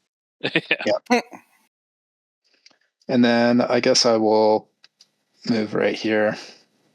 So I'm sort of in this cover. And that'll be my turn. That is going to provoke. Oh. Two people can play with the threat 2 weapons. Yep. Threat is always a known thing, right? I think so, which is why I'm telling you that would Okay. provoke. In that case, I will not move. In the past, I let you guys trigger it because I was trying to teach you that you should ask about threat first. Yeah. But yeah. Pointing a That little little- blade at you. That tiny stabby arm is a lot longer than it looks. It just lunges forward a lot with its long legs. Oh, okay. Any second now, it's gonna jazzercise you to death. Okay, is that it for Tucson then? Yep. Okay. Let's just keep up the tension in this exchange for a bit and go over to Assassin 1. Coming for you, Bandwidth and or Chameleon. Not invisible. It will go move 1, 2, 3, 4, 5, 6. Yes, it does ignore, or it just move 5. It does ignore that terrain. And then it's going to leap and land next to Bandwidth. A leap says fly 6 spaces in any direction, but must land on a surface. When landing, characters adjacent to you must succeed on an agility save or be knocked prone. Why not? I'll go ahead and take the downtime advantage. Okay. Agility. I don't got anything in agility. Another good reason to take the advantage now. Yeah. Well, not if I roll 2 2s. Oof. Classic Brian luck. Yes. Okay. This thing leaps at you and you're a quadruped. You brace yourself, but it just kicks you right in the turret and it flips you over. The cells of your animation is just you like grimacing and they're just like turning the cell around. Yes. Like and adding like a Just shake rotating effect the and a picture. rumble later. Yep. Yeah. We don't have the budget for this. So it's then going to use its heated blade to attack you. Brace yourself, lad. Which is very accurate, in fact. Is there a bonus to attacking people that are prone? There is. It is +1 accuracy. Okay. That'll be 3d6k1. Gross. Yep. 19 versus evasion. It's one short of a crit. And this is really going to hurt. This guy doesn't care about crits, but it does care about you being prone. You're going to take double damage. Normally it deals 4, so you're going to take 8 kinetic damage. Okay. That's survivable. Yeah. Yeah. Yeah, this very same thing happened to me the first time we fought these guys. 4 hit points on this structure left. Yep. So that's move, a jump, and an attack. That's everything number 1 can do. So that'll take us over to players. Well, I'm probably just going to recover at this point, so Okay. I don't know if anyone else wants to. I have a question on. I guess I have a question on my blink charges and my hex charges, my frag grenades and my Like warp grenades. grenade. Do they do damage, or they just because I can't find out what the damage is on my blink charges, or is it just something that moves them No, away? blink charges don't. Yeah, no, blink charges don't do damage. All right. And this guy is not in his cover. He is not in his cover. He All left right. it back there, which All I right. think actually might turn off at the end of this. Yeah, turn. it turns I'm- off at the end of his turn. I'm just going to thermal lance this guy then. Okay. Is this within your zone, Rob? Yeah, you have to hit though first. Are you barraging? Sure. Can I help get this thing off of me? Take a leadership die. What does a leadership die do? You can spend it to get accuracy on a attack. That Oh or yeah, is then I'll do anything that. I ordered you to do. Yeah. I'll do that. So that would be 2d6 then. 1d20 plus 2 plus 2d6. K1. Okay. On the Mm. D6. Where's the other accuracy coming from? Leadership die. Yeah. From your Yep, I got it. Yep, Okay. from your core bonus. All right. So this is a barrage of 20. Or not a nat 20, but a dirty 20. That's a hit Okay. and a crit. So that is 2d20 K1, or I'm sorry. No. On the crit, I need to do 2d6 K1 plus 3. 9 damage. Heck yeah. Max damage. Is it still alive? Yep. Can it take 3 more damage? Yep. All right. And Turret then, pew. now I have to use another weapon to attack, correct? With the barrage or not? Has to be a You different have weapon. to use a different Yeah, okay. Mount. count. Yeah, Yes. I'm going to do my, because don't want to get too close to these guys, I'm going to use my pistols. So the first pistol I pull out, pew, pew, pew, and I get a 12. Double hit. And the second one, do I need to roll damage go on the ahead. first one? Roll damage on the first Okay. one. Yeah. Roll 1d3 for 2 damage. Okay. 20 on the other one, Nice. and that will be 2d3k1. 1 damage. 1 damage. That'll take it out anyway. Nice. Yay. Good job. Thank you. Thank I you. got you. I got you. Add a little heat to the All right. to the system. Yep. All right. What else there for Chameleon? I'm going to move. I'm going to move in on the other side of this guy. Okay. And I think that's all I can do. Okay. Yeah, so I'm done. All right. Over to enemies. Very fast. Yep. We'll activate makeshift Hornet 1, who will move here and land. And that's with a boost. It does have to boost to Oh, okay. extra pip of movement there. And then it is going to use a trying to figure out. Hang on. Yep, okay. It'll make a quick tech action to impale Tucson's systems. Am I making a save? Nope. It's Okay. an attack. Attack. A tech attack. No, I'm vulnerable to those. 6 versus E defense. That does Not hit. vulnerable. Oh, it does? Yes. Oh, you are that vulnerable. He is that vulnerable. Okay. Oh. Take 2 heat. Yep. Sorry, take 3 heat. 3 heat. And you are jammed until the end of your next turn. Gross. As You can't jam basically, grapples. I guess not. you see some unfortunately familiar dirty code just like completely overrun your system. I don't know if we've ever had a good one for jammed here. So we'll do Oh. this like effed up Okay. ways. Improvised attacks, grapple, and ram. Move, boost, quick tech. So that's it for this Hornet.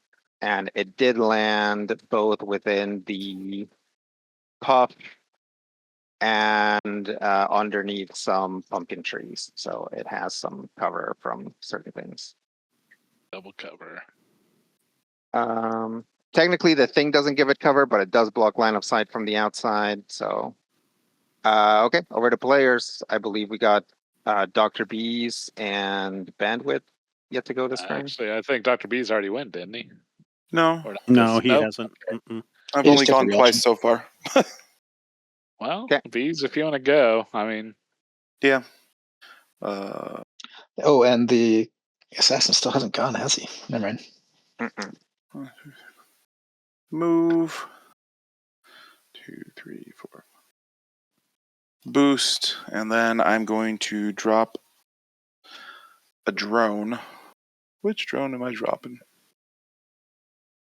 Because I can't see the assassin, right? Like he's invisible Yep. in his little circle thing. Yeah. Yep, you can't draw a line of sight to it. Yes, I'll go ahead and deploy the razor drone, the razor Okay. swarm. Is that your hurricane thing? Yeah, No, he didn't bring the hurricane cluster Oh. projector. no, the razor swarm. +1 area within sensors contains no hostile characters. Fried soft cover, blast 1. So I'm gonna drop it on there. Okay. Drop it there. Blast 1. It'll provide cover, soft cover to allied characters in there. What is this one called? Razor Swarm? Yep, What else? that'll be me. Okay.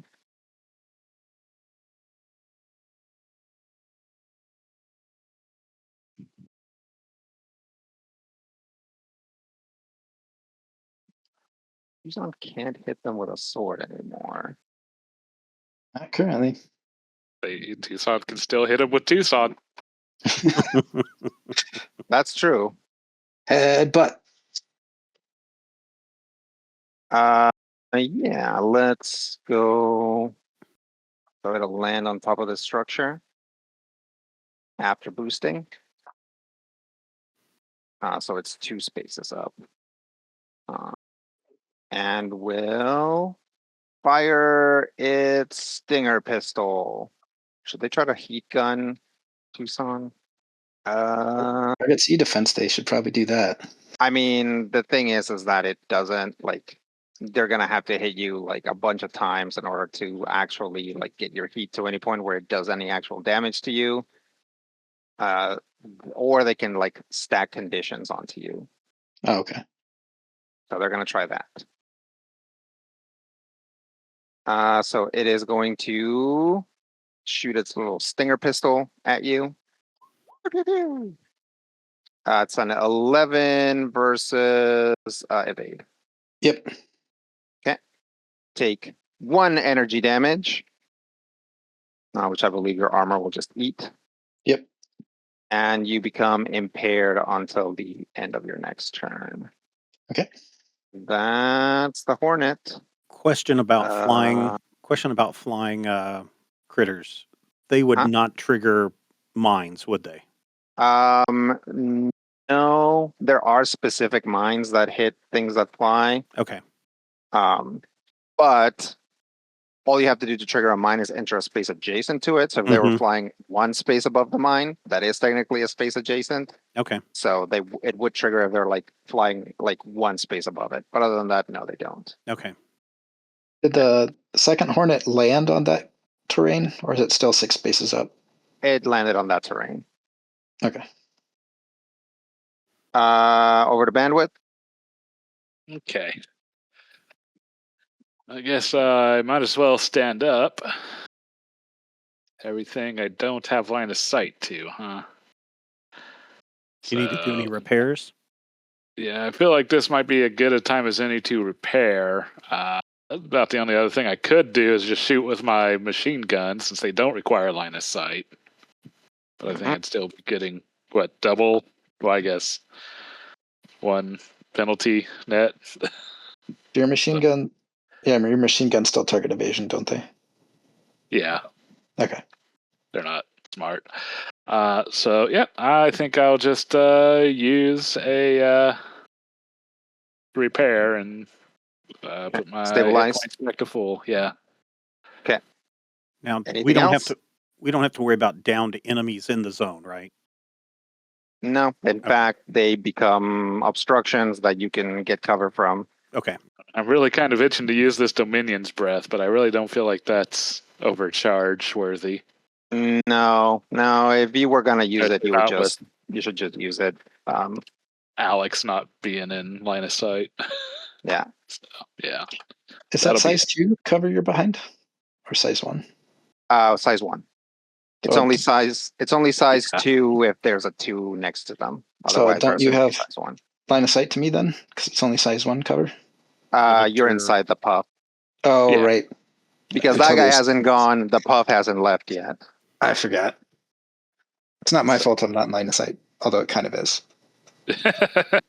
I mean, Is that I it guess. for bandwidth? Oh no, you're thinking about doing something else. No, I guess would I've been able to hold my turn till after the assassin went? I don't know. Well, maybe something. to Lancer look is kind of into. like you go, I go, kind of. So I suppose it is kind of like There's nothing in the manual about holding turns. Okay, well, I'll just take the repair, and that'll be my turn. yeah. I guess it's Obstructor. kind of like a window during a conflict, right? It's like either you take your turn or you don't. Okay, all right. Okay. Well, that's going to take us to the much anticipated assassin turn. Unfortunately for the assassin, it is kind of having to be a bit of a defender too right now. So first, let me see if I can recharge the cloud projector. Oh, Yeah, Brian, you might want to look up prepare. I don't know if that's the same thing. I think that is my option. It probably here. is. It does not recharge. Let's go ahead and I'm going to stick the puff back here. So I don't have to like make a new one if I delete it. I guess I can stick stuff outside of time and space now. Mm-hmm. So it doesn't have to be like on the field at all. So yeah, for So- prepare, it's you have to declare when X happens, then Y occurs. Yeah, You And spend your we have- reaction, I think, as well. yeah. Okay, good to know. And it's just be one action. Yeah, So you could do that. no, I'm good. Okay. So technically the puff lasts Till the end of his until turn. the end of his turn. So technically he's still in the puff. I just moved it out of the way so I don't forget to do it later. But it is going to then also try to recharge its leap. Wait, no, this guy hasn't left yet, so He it hasn't. has its leap available. So it'll leap here next to Tucson. And now Tucson needs to make a Agility save. agility save, and you're impaired. And I'm impaired, so I get minus 26. Which I failed, so I am Okay. prone. Okay. You are prone on top of all the other stuff. Tough for Tucson right now. So it is going to use its heated blade.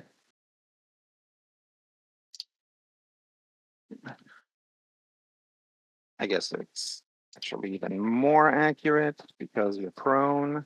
Yep. 17 versus evasion. I'll go ahead and take 7 damage. And then what all is on you? Impaired, prone, and jammed. Yeah, it's gonna try to move past you. Yep, because I can't take reactions. Otherwise, I would have to have his damage he just dealt to me. Yep. So it is going to go 1, 2, 3, 4, 5, 6 over here. And that'll be its turn. And I believe that's also the end of the turn or the round. Any new enemies? New enemies! At the end of the round, some enemies will appear. It'll be one of these and one of these. So another assassin and another hornet appear. Deploy assassin, deploy hornet. Okay. Over to the next round. Blue circles are hindering do they block line of sight? Blue circles provide hard cover. Okay. They're size 1 Size instructions 1. for Mhm. everybody else. Unless they're size 1 obstructions for you as well, you can Unless- just choose to enter them. Ah.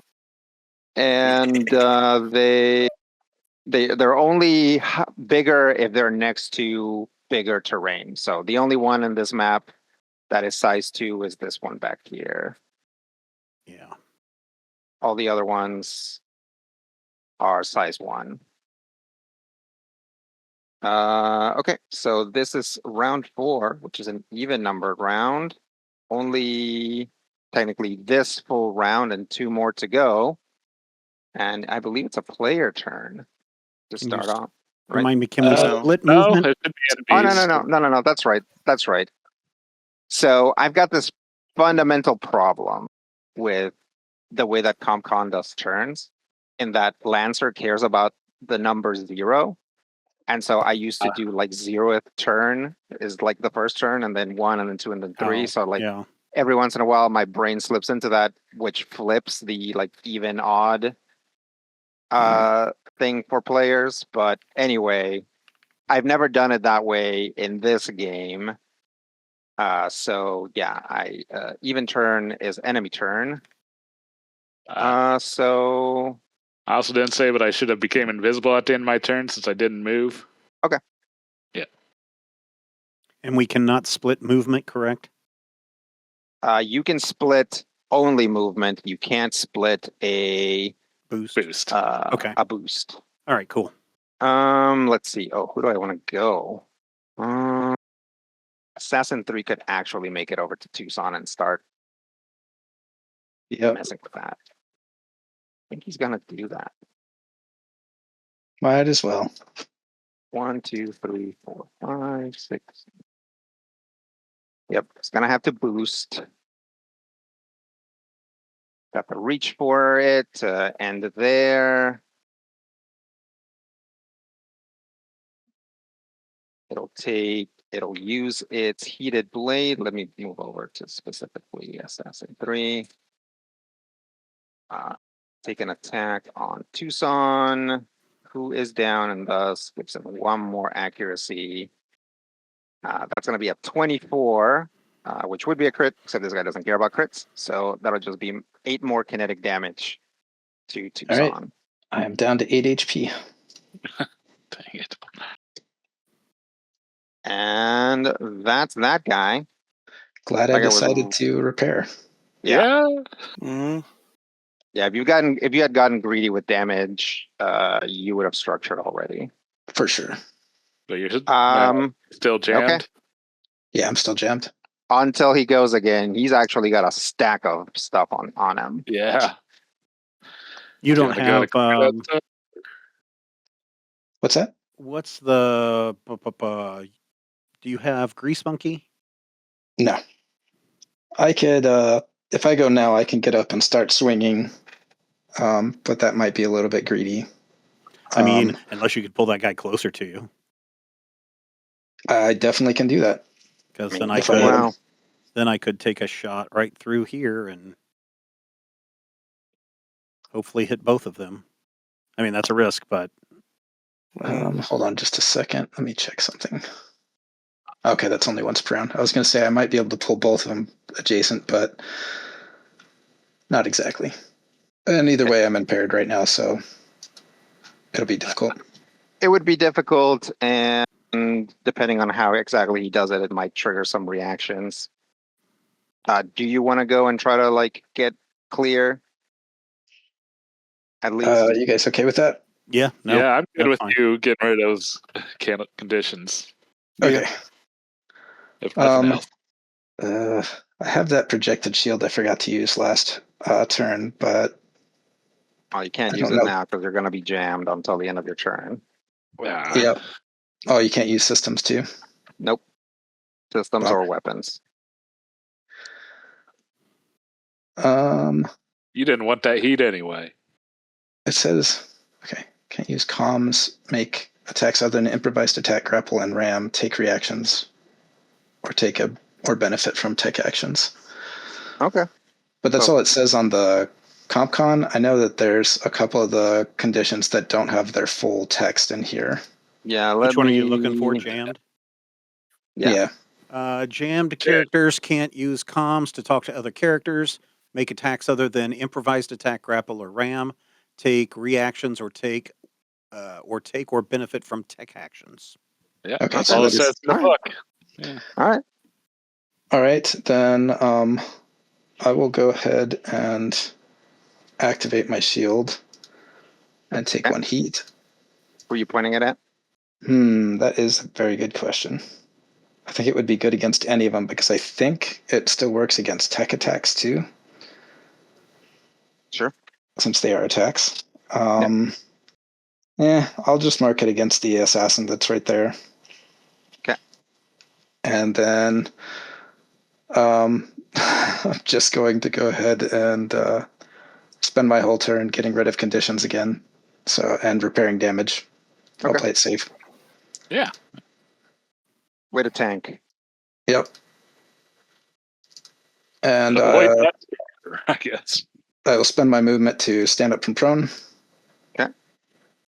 And then end my turn getting rid of these conditions. All right. I believe that should clear everything. All right. Okay. That's Tucson. It'll take us to enemies.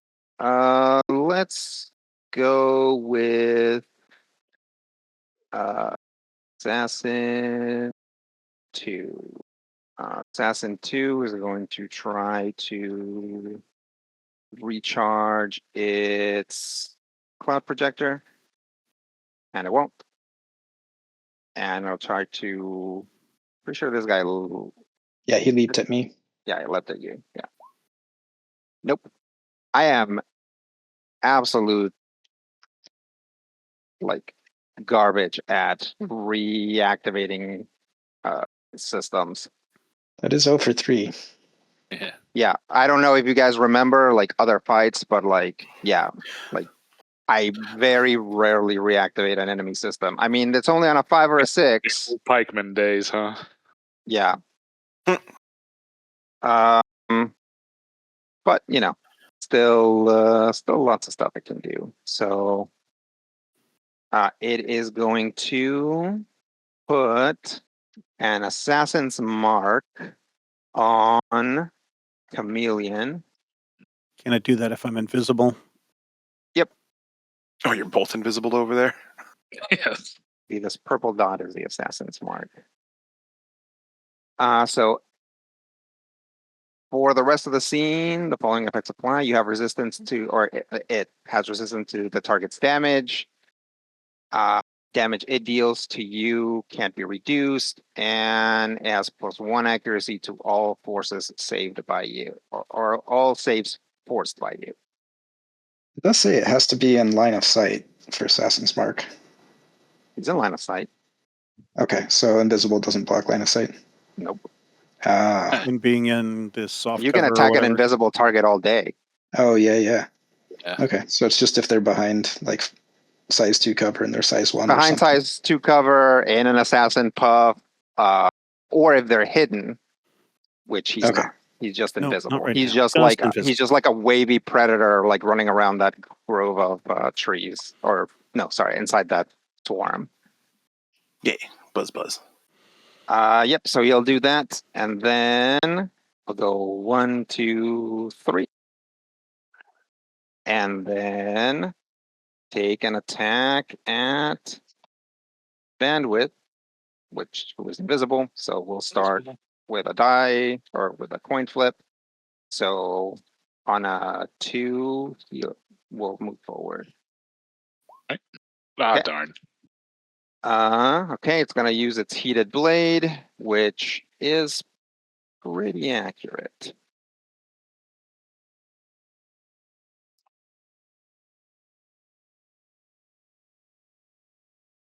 Uh, 10 versus evasion. Ooh, I think that's just under. Nope, that hits on the button. Okay. Take 4 kinetic damage. Okay. Well, I'm glad I recovered. Because that Yep. would have been enough. That is Assassin 2. Play your turn. All right, let me see if I can get rid of this guy, Brian. Well, he currently has resistance to you, right? Yep. Yeah, how much? Half Well, damage. resistance is half damage. Oh, okay. So if I go and pop a lock on him, I can shred him, which Okay. would Yeah. And get he's rid of already that gone, resistance. so yeah, go for it. Yeah. So yeah, I think I'm going to do that. I'm going to go. I think I'll just say a full tech action because I'm sure I can find something else to do with the other tech. So first one will be a lock on that guy. Okay. And actually, I could just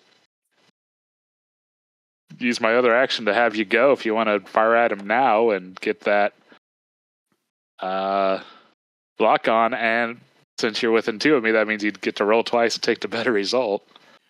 Okay, but he still has resistance, right? No, he just shredded him. Oh, okay. Yeah. All right. So yes, I can do that. Sure. So I'm Okay. rolling, 2d20 K1, right? Plus a d6. Well, no, just do 1d20 because Okay. it's going to be like 2 separate sets of rolls and you have to choose the better set. Oh, okay. All right. So d20 plus Plus 2d6 K1. 2d6 K1 plus Plus two. my yes. Yep. All right. Great. Yeah. 23. Well, that'll do Okay. it. It's gonna be hard to top that one. Okay, that's a crit. Go ahead and roll damage. And that is roll 5 damage. Bummer. And can Assassin 2. Rob's thing do his thing? I was getting there. Okay. I was going to say, I can't respond on my own turn, but Pop it for 3 more from the turret. All right. What else there, Bandit? I think that's it. That thing's still standing? Yep. Well, since I didn't move and did a lock on, I get another free lock on. I can just pop another one right back on that guy. Cool. And yeah. I think I'll call that my turn. Again, since I didn't move, I'd go invisible. I Okay, didn't shoot you. He did. Over to enemies. Let's have 4 and 1 go. I go 1, 2, 3, 4, 5, 6.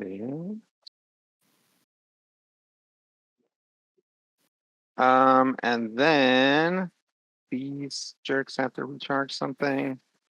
Yep. Oh, that'll do it. It'll recharge its impale systems, which it will try to tech attacks care about cover. I think we've been running, but they don't. Does care about invisible status though. Yeah. If he still got it. Does he still? You still have it? I have it visible through this whole thing. Oh, for the rest of the combat. The scene, yeah. Dang. As long as it's in the cover. But it's not that cover and invisibility that I'm thinking about. It is like tough to try to hit Dr. B's systems. Yeah. Maybe worth the price. There's a second question with that. Does his like core or frame bonus that says when you're in soft cover you get +1 difficulty against attacks, or attacks against you get +1 difficulty, does that still affect tech attacks? I guess it would. Oh, Rob, you have the. Are you? I guess You and I both have the same kind of. Dispersed profile. Yeah, the same kind of benefit, but two different names. It Yeah, says fair. ranged attackers receive +2 difficulty instead of +1. So I don't know if that applies. Oh, then no. Okay. No, because it's just like increasing the level of the amount of dice for cover. Okay. Am I Hornet one? Yeah, let's try to make a tech attack against Dr. Bees. It's ill advised, but all right, let's try to impale systems. 14 versus E defense. Yeah, it's a 12. Okay. Whew. Here's what happens. You are jammed and you take 3 heat. Mm. You are jammed until the end of your next turn. And again, that means I guess it doesn't affect systems, so there's no point. Although you do have a terrible heat cap, so maybe they actually could heat gun you. Yeah, danger zone is just bloodied but heat, right? Yep. Yep, I'm in the danger zone. Yep. Okay. Turns out it wasn't that terrible a move after all. Okay, that's that Hornet. It's now hovering 6 spaces in the air over to Dr. Bees or Chameleon, I believe, haven't gone yet. Correct. Correct. I I would, suppose if I uploaded a system of a flying guy into the ground, that wouldn't constitute fall damage, would it? It wouldn't do fall damage, but you could lower someone low enough that your friends could get to them. That's definitely Yeah. something that you could do. That was just a hypothetical. You can go. Yeah. all right. All right. So I'm technically in the danger zone. Hmm. So I think I'm going to go ahead and thermal lance the makeshift assassin. Okay.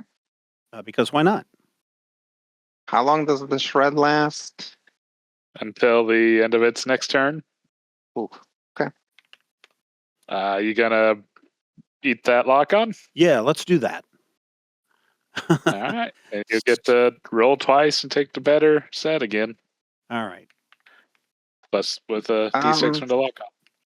Yeah. Okay. So I'm rolling the D20 plus the 2D6K1 plus 2. Correct. 17. That'll And hit. let's see. Why? Try it again. Maybe you'll crit. Yeah, I thought you could use your If up you and just down hit arrow up in the thing, you should Yeah. just get the exact same thing you just posted. to do. What did you say again, Rob? Just click in Press the up the arrow. thing and then hit up. Yeah, that's what I'm doing, and it's not. Yeah, Ah. it's not doing it for me tonight for some reason. Weird. That's weird. Dang, it's mad at you. Have I made any rolls? 13 on that one, so the 17 is what I'm getting. 17. And so I am doing. Is that Pattern 2, right? Yeah. yeah. And so this is I should have said this is a full barrage. Okay. So this is a 1d6 plus 3 on this guy, and that's an 8. Okay. And then I'm going to use my pistols. That'll destroy Well, it. I'll respond and with my autopod do 3 damage. It still destroys it. Okay, cool. Say- Can I target another person? Can you target another person? I don't know because I'm trying to do the math on this. Is that this guy is 6 up and 3 Mhm. away? Do the hypotenuse for me. It's He's mostly probably- the 6. Oh, okay. It's still. I It's think you have to actually. take the longer since Oh, okay. Yeah, Yeah. so he's out of range for me. But what I Okay. can do instead is I can deploy. If we're talking about this, I could deploy an explosive mine. No, you couldn't. You Oh, 'cause you barraged, did- so 'cause you're you okay. declared a barrage. Oh, okay. Are we Did able to you- move between? Yeah, I was gonna say you could Barrage? run up on that one, Nope. and would that give you enough height to shoot it? You while can't. standing You on can't. the You terrain? can't move in the middle of a barrage. Yeah. Okay. Okay. You can Well, split the movement. yeah. All right. Well, then that is what I'm going to do since I can't put out any mines or anything. I don't Okay. think I can do. Yeah, repairs are full action. So yeah, I am done. Okay. answer your mathematics question, it would be 6.7. But I don't think that's how it works in the system. No, probably. So It's you don't not. have We'll any just other call it actions you 6. could do? Um, Well, He doesn't have any free actions. He can do. He declared a barrage, right? Yeah. Yep. Yeah. Okay. Never mind. Yeah, and it's too bad because I would have liked to have added 2 heat to that guy when I hit him, but oh well. I took him out. All right, I am up You to added 2 scrap. Yeah, I did add 2 heat to me, so I'm now at 6 out of 8 heat. Okay. So my next Moon turn will Hornet probably be to 2. try to cool some of that down unless we really need to get these guys out of the zone. This one is gonna go 1, 2, 3, 4, 5, 6. Oh, first, let me see if it. This guy did not use impale systems. This guy stinger pistoled. Yeah. Tucson. So this guy has his So- impale systems ready. Do I 1, want 2. to try to hit him for moving within my range? Why not? Well, his evasion is pretty high. Yeah. what other reaction are you gonna do? Yeah, I'm probably not going to do anything else with it, so I might as well. Okay. I'll try to hit him with the war pike as he starts flying away. I feel like I should also say, since I did react, I'm not invisible now. I don't think he had any cover or anything, so it'll be. He didn't. But what he does have is weave. Each round, the first attack made against the Hornet as a reaction automatically fails. Oh, Well, there you never go. mind. Well, yeah, at least got rid of that, I guess. Yep. Then again, I guess Dr. Bees could potentially use that. I mean, it depends where he goes on the round. Speaking of Dr. Bees, let's try and hit his Impaler systems again. No. 5 versus E defense. No. Okay. That'd even miss me. And then it'll just try to use its Stinger Pistol on Dr. Bees. Actually, no, it'll try to use its Stinger Pistol on Tucson. I was gonna say good luck. Tucson's out of cover and scarier to not be impaired. 17 versus evasion. That'll hit. Take 1 point of energy damage, And I'm back to impaired. and you're impaired. I think we have been using the sad face for impaired. Okay. That's the Hornet. Number 2. Hornet number 3. There's another Hornet up here, guys. Why is that guy What still around? About Dr. Bees. Oh, that's right. Who Sorry, hasn't- I saw a bunch of bees, and I thought that's what was next. Go ahead. Yes, this bee is next.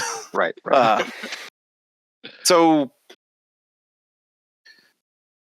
did the one that shot me or shot Tucson land?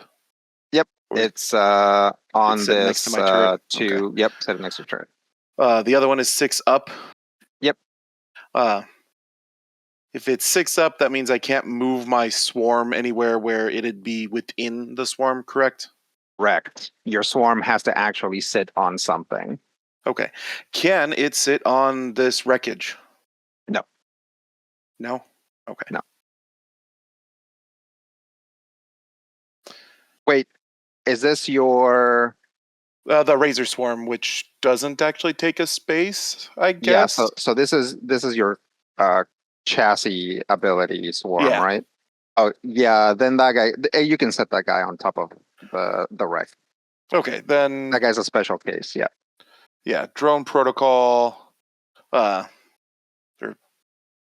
Protocol Shepherd drone. It'll move 1 space there, so as both of my guys are getting soft cover, which is realistically where I should have put it to begin with, but Eh.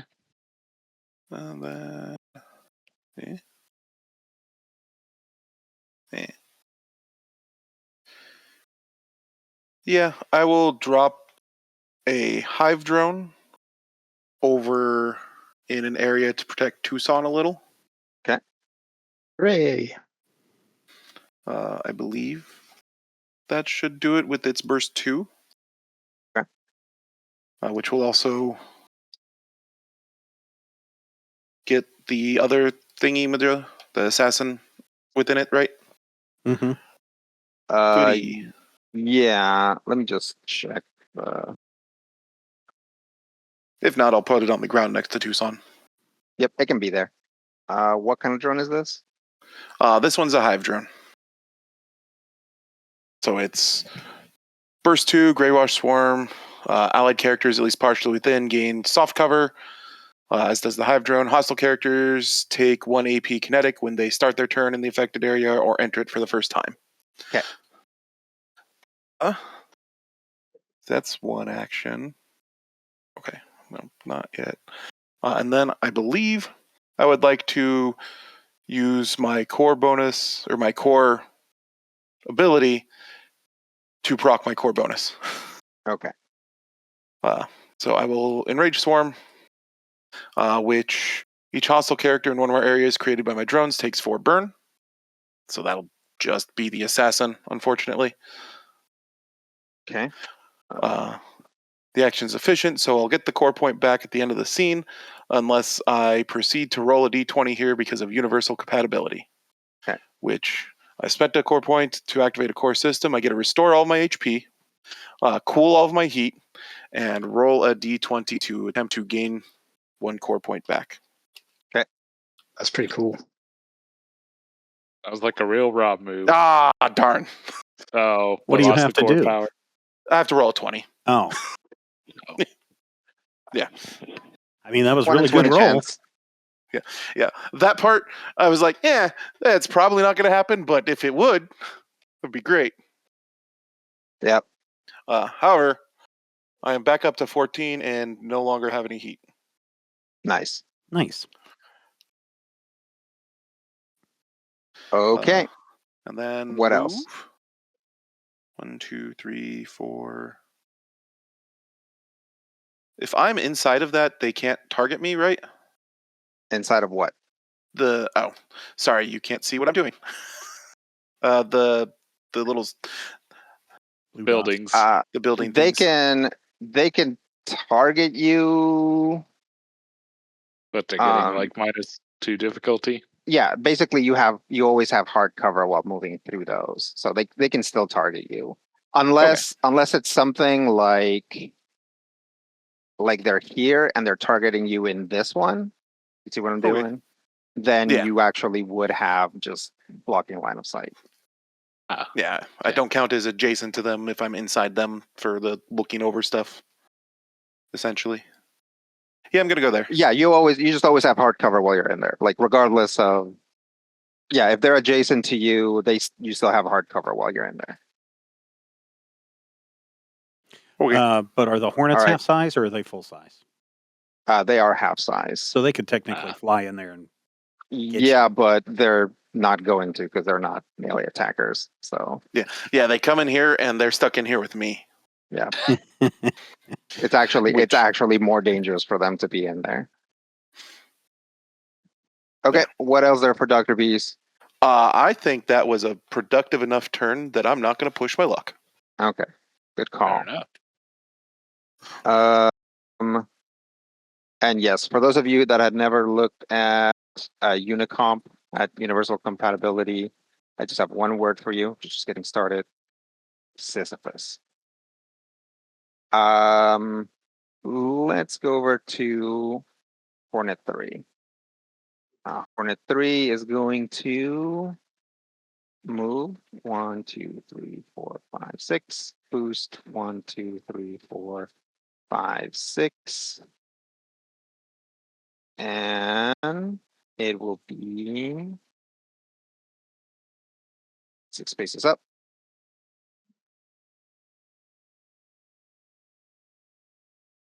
And will, I guess, try to impale systems on Chameleon. So I guess it does care about the invisibility. So let's figure that out first. On a 2, we continue. Okay. Nope, it'll just miss. Okay. Yay. All right, that's it for Hornet 3. I believe that's the last activation. Some enemies will appear. Boo. That makes sense. No. I didn't say it was a good thing, just that it makes sense. Side. One of these and one of these again. So another assassin and another hornet will appear. Only 2 more rounds. Only 2 more rounds. These Got some guys 3 speedy are dice. not the toughest guys, but they do move quickly. They might be able to get in that zone past you guys. Over to round 5, which this time is a player turn. All right, question before we get started here. If Okay. Rodrigo, if I move here, will I be able to hit both of these guys when they're in the air? No, because your beam would like point up at Okay. So I could only hit one of them. So you could only hit one of them. Now, Mhm. if there was a way for you to go 6 spaces into the air, then you'd be able to hit both of them. How If I high were is to it? puppet systems, could I just declare the one high to is go a- low enough? So here's the thing.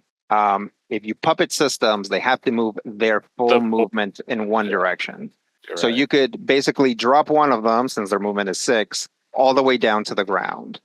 But that still would kind of not the put angles would them not do it. in the right angle. But what if I was on top of this number 1 pylon? If you were on top of that number 1, and then you have jump jets. Yep. Then you boosted 5 spaces into the air, right? Your movement's 5. Mm-hmm. Then you would be 6 spaces up and would be able to get them. Now, at the end of the turn, you would fall and take fall damage. How much is fall damage? Fall damage, I believe, is Pumpkin spice? 3 dice per 3 spaces. Ooh. So you would only take 15 damage? Or is it 1d6 per 3 spaces? That sounds more likely. So 12, potentially 12 damage. No, Ouch. because you would only fall 5, so you would actually, the maximum you could take is 6 damage. Oh, okay. Right? It's Just weird. that- It's like Yeah, once you hit Yeah. like that multiple of 3, it goes up by 1 die, but not Oh, okay. not before. Yeah, it's 3 damage per 3 spaces. 3 All right. damage per 3 spaces. Okay, so then actually it's a lot more. So he would take the 3, and then since there's the remainder of 2, I don't think that rolls over to taking 6. Like you Hang were on. saying. Okay, just explain it to what you're saying to me. Okay. You take 3 AP kinetic damage for every 3 okay. spaces Okay, you so there's no fall. roll then. Okay. And Yep. it caps So at 9. there you go. So I would have So yeah, to. it would be a maximum and minimum of 3 damage. Okay. So I would have to move on top of this thing, then boost, then fire, and then take damage. Correct. Also, unfortunately, if you were actually, the only way that you can do it is if you go specifically to this one. Yeah. That's the only way I think you can get Yeah. both of them, Yes. which is going to actually start your movement. Yeah, and then I can't Actually, move no, anymore, it and won't. I'll No, be. it won't. It does, man. Stinger pistol actually does have a threat, but it's not large enough for you to start your turn there. So yeah, it wouldn't shoot you just for doing that. You want to do it? But you would also be in melee when you fired, which would give you +1 difficulty on both attacks. That's true. Yeah. I don't think it's worth it. It's Unless pretty I cool, took them though. both out. I mean, dealing significant damage to them, even if you didn't take them out, I don't know what it would they're- still be something. Yeah, I don't know what their HP is. That's a problem. I don't think either one has taken any damage. That is true. Neither one of them has Yeah. taken any damage. All right, so I can either stay where I'm at, damage one of them, and they're probably too far away to do pistols, right? Pistols are Mm. range. They're too Twice. far away for you to to trigger Overwatch with their pistols. But now they can shoot you with their pistols, no problem. No, I meant my pistols. Oh yeah, if your pistol range is 5, then yeah, they're too high up right now. Okay, so if I'm jumping in the air and I do my thermal lance and I do it as a barrage, You then would I can't do it also as a barrage because you have to Oh, boost in boost. order to Dang it. jump up there. Otherwise, you can't quite clear it. Okay. We could just wait for your activation until we get something a little more reasonable for you. There's Yeah, 3 of us who can go before you. yeah, and I really need to clear some heat. like if you want to do that as an activation and let some things happen, unless Alex really wants to. Oh, Alex, what's your plan?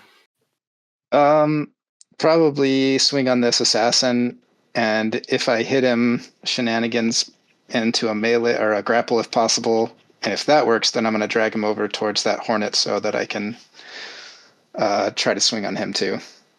It does make sense to let Alex go first, since that Yeah. assassin is otherwise completely unhindered and pretty mobile. Yeah. Mm-hmm. So that would make sense.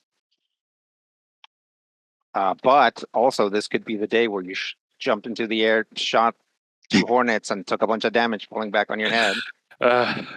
It's That not is very worth it cool, without- but this is not a system that gives us stunt dice. So That's Yeah. true. And the bad That's thing true. is that would max me out at my my heat, and so Okay. I would be worthless the next round anyway. So All right, I'll start us off then and see if I can take out this assassin. hey, Tucson, do that. Take out that assassin and take a leadership die to do it. All right. also, is my mark on Rodrigo? Your mark? Yeah, my little the purple- assassin mark from the dead one. Oh, yeah, it's dead, so it Okay. doesn't matter anymore. All right. I'll start off attacking with the war pike. Okay. And it is within threat range for that, so it's just a regular attack. Okay. You're gonna use the leadership die? I'm going to use it on the grapple that this is going to proc if I hit. Okay. Okay. And it does hit. Ooh. Yep. Shoot. I can't do You another already yet. direction. That's Yeah. fine. It's just a D6 anyway. I mean, 4 damage. And then I will. Oh, it actually was a 20. I only put +1 because I forgot the grit was up to 2 now. So Okay. that is a crit. Roll another one.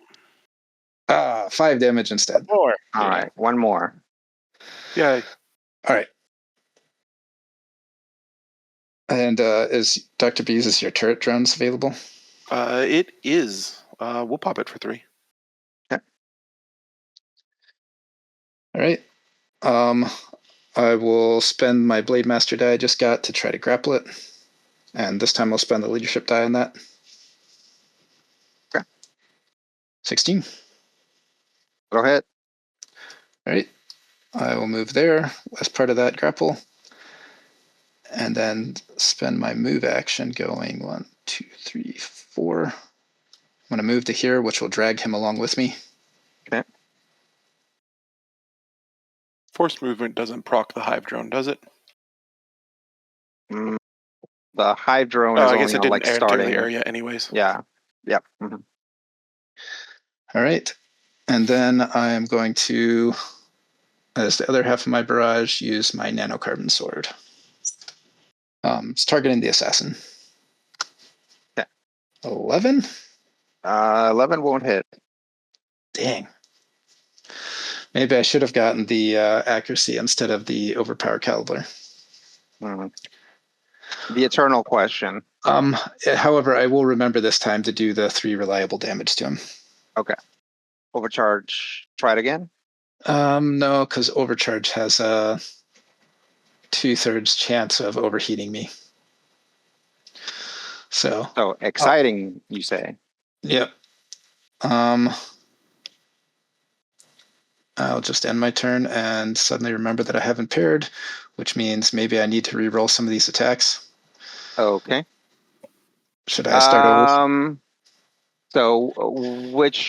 were the attacks? So I made them both with accuracy. It would have been, so basically the second attack would have been a 14 instead of a 16. The grapple. 14 would still hit. Okay, and then he wouldn't take the crit damage, so it would only be 4. Okay, so he gets 4 more hit points. He gets +1 hit point from what he was at. Okay. That'll be my turn. How much damage does your drone do? Your hive drone, Rob? The hive drone does 1 Okay. armor piercing. All right. Well, let's. Plus, he's still burnt from my core power. Yep. He's on fire. That's an end of turn thing, right? Correct. Okay. But let's go ahead and start the assassin's turn. So he'll take 1 damage from the drone. And let's see what gets recharged. Puff. Nope. Leap. Nope. Okay. He'll just try to shiv Tucson. A 15 versus evasion for Tucson. Yeah, I'll hit. Take 4 kinetic. I'll take 3 of it. Okay. Now he's gonna make an engineering check to see if he can not take more fire damage. And he saves, so he doesn't take the fire damage. Clear that burn. Okay, over to players. Would it be reasonable for Dr. Bees? Or did either of you two have an idea as to what to solve There's some of these problems? no. The only thing that I can do is thermalance one of these guys, and then my next turn is going to have to be a stabilized turn. Chameleon Okay. sitting there being like, nobody has lowered any of these guys for me. And we've to got do like the 4 of thing. them on the field, and that's concerning. Yep. I mean, that's really the only thing I was thinking is just try to puppet one of them down, but I don't know if that'd be. Yeah. Well, if I act, I can set up another turret drone, so when you hit with your attack to puppet, I can pop some damage on it. Because it is an attack. And then I can pop some damage on Chameleon's turn as well. And top of being able to get Tucson back into a little bit of cover. And I think I can do a little bit of damage to the assassin and the hornet that's next to Tucson. Yeah, go for it. Yeah. All right. And I was only jammed for a turn, right? So you'd be jammed until the end of your next turn. So if it's been a whole turn since then, you're no longer jammed. Awesome. All right. Yep. I would like to start by deploying another turret drone. Yep, it's going to go up top there. Excuse me. First, Shepherd. Okay. Then, turret drone. Okay. Then I would activate the Puppet Master ability, Electropulse. Okay. Characters of my choice within sensors adjacent to any drone or deployable, even those they own, take 2 energy damage. Okay. So that should be the assassin and the hornet that's sitting next to my other turret. Sure. All right. Give me 1 second to mark that. How much damage did you say? 2? 2. Okay. That is going to destroy the assassin. I thought the way you were describing it, he was at 1 HP. Yep. All right. Yeah. So yeah. Swarms of All right. robots. So this is the first time we've seen it. So what does that look like? Yeah. Basically, every one of my drones releases big swarm out, just covers the area around it real quick, and then they all just kind of go back in, leaving the one assassin just deleted and the hornet with a bunch of little pinprick holes in it. Okay. Nice. The other 2 drones also do the same thing, but nothing happens over there. You guys just get covered. It just gives a jump scare to Chameleon bandwidth. Yep. I can see this one from where I'm at, right? Yep. I will overcharge. Yeah, and use the Ghoul Nexus on it. Okay. Because it's within 10, right?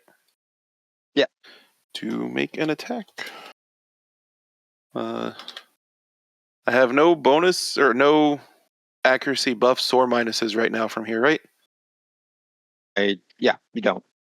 Okay. It's so it too should high just up be to be covered, to get cover, and you don't get any sort of bonus right now other than your grit. all right, so it should just be T20 plus 2. For a 22 Nice. Nice. plus 2. And I guess this will be explosive. Okay. For 5 damage. And this is against Hornet 3, right? Yes.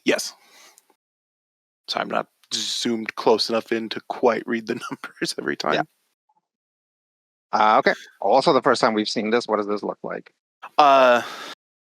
So a small hornet comes out of the abdomen of the queen bee, and just goes on a straight hyper fast line into it, and you see a little explosion as it hits, as it Nice. impacts. And then for a move, because I believe it will protect me a little bit better, I'm gonna go there. Yeah. And I actually took 1 heat for that because it was my first overcharge. Okay. Right. I think so. Yeah. That'll be me. Okay. And we're going over to enemies now, but just to be clear, Chameleon and Bandwidth still haven't gone yet, right? Correct. Oh, also, I guess while we're here at the end of your turn, Dr. Beast is like, you're like in engineering. Like this weird chunk of building is like where engineering is. Like it's like a copy of a chunk of your facilities. Oh, It's just like you weirdly have like this moment of recognition. interesting. Yeah. Makeshift Hornet 1 will move. I think Yes, this one's one the was one the one that that this is the one that got Dr. Bees. So let me try to recharge Impale Systems.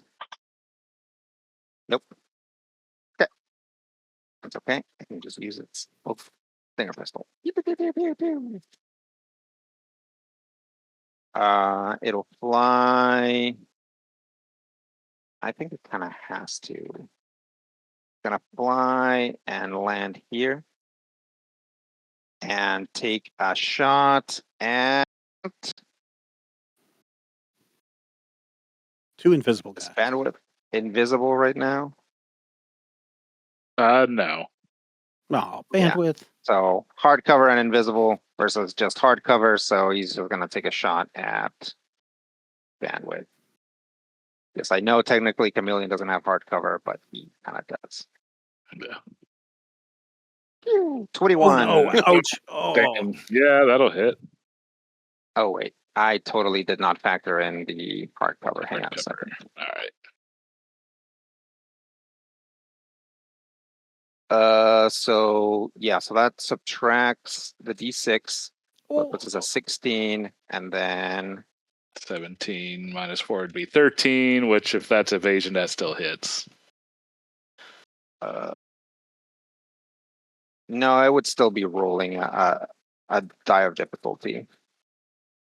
Oh, well, I just figured the die would be a -4 instead of a +4. Okay, sure. So that still hits you. I mean, But yeah, that'd still hit, yeah. Okay. Take 1 point of energy damage, and you become impaired until the end of your next turn. Say 1 point? Yep. Okay. Yeah, these guys don't hit very hard. No, they just make you impaired, which should be a bigger deal except we keep forgetting. Yep. Make sure you Fortunately, mark I it. remembered before my turn ended. Start remembering, because otherwise I'm just going to start dealing damage to people who forget they're impaired. So just do lock on. Got it. I believe it actually still has an action. I don't know if there's anything else it can do. Lock on. Yep. There's always True, something yeah. you can do. There's always something you can do. So yeah, it'll lock on to Chameleon. So did that guy land? Yeah. That guy landed. Okay. He's contesting the zone. I think even if he was flying, he would be contesting the zone, right? I will allow a zone to be contested one space up. Ah, okay. Potentially, because the zones are supposed to be like 5 spaces across. They could potentially be contesting it 5 spaces up. Just think of it as like a sphere. But then I guess it would only be like 2.5 spaces up, right? Mm-hmm. If the sphere Yeah. goes into the ground. So Yeah. we'll say up to 2 spaces up, they can still be contesting it. Any higher than that, and they're just not contesting it. Okay. So it's if you can fly, it's still risky to contest the zone. You have to like put your skin in the game. But this guy went all the way in and landed. And this was And, Hornet 1. Okay. Yep. So over to players. I think he might die. Okay. I'm going to barrage with the thermal lance. Okay. Yes, sir. Do your pistols first, Okay. because if you manage to kill it with the pistols, Yeah. Then you don't have to you can do don't then have to take thermal damage. lance the other thing. Oh, that too. Yeah. All right. Okay. So 1d20 plus 2 is a 16 16 will hit. for 1 damage. Hooray. And 3 more from the turret. And then the second set of pistols, 19, Brian. Hit.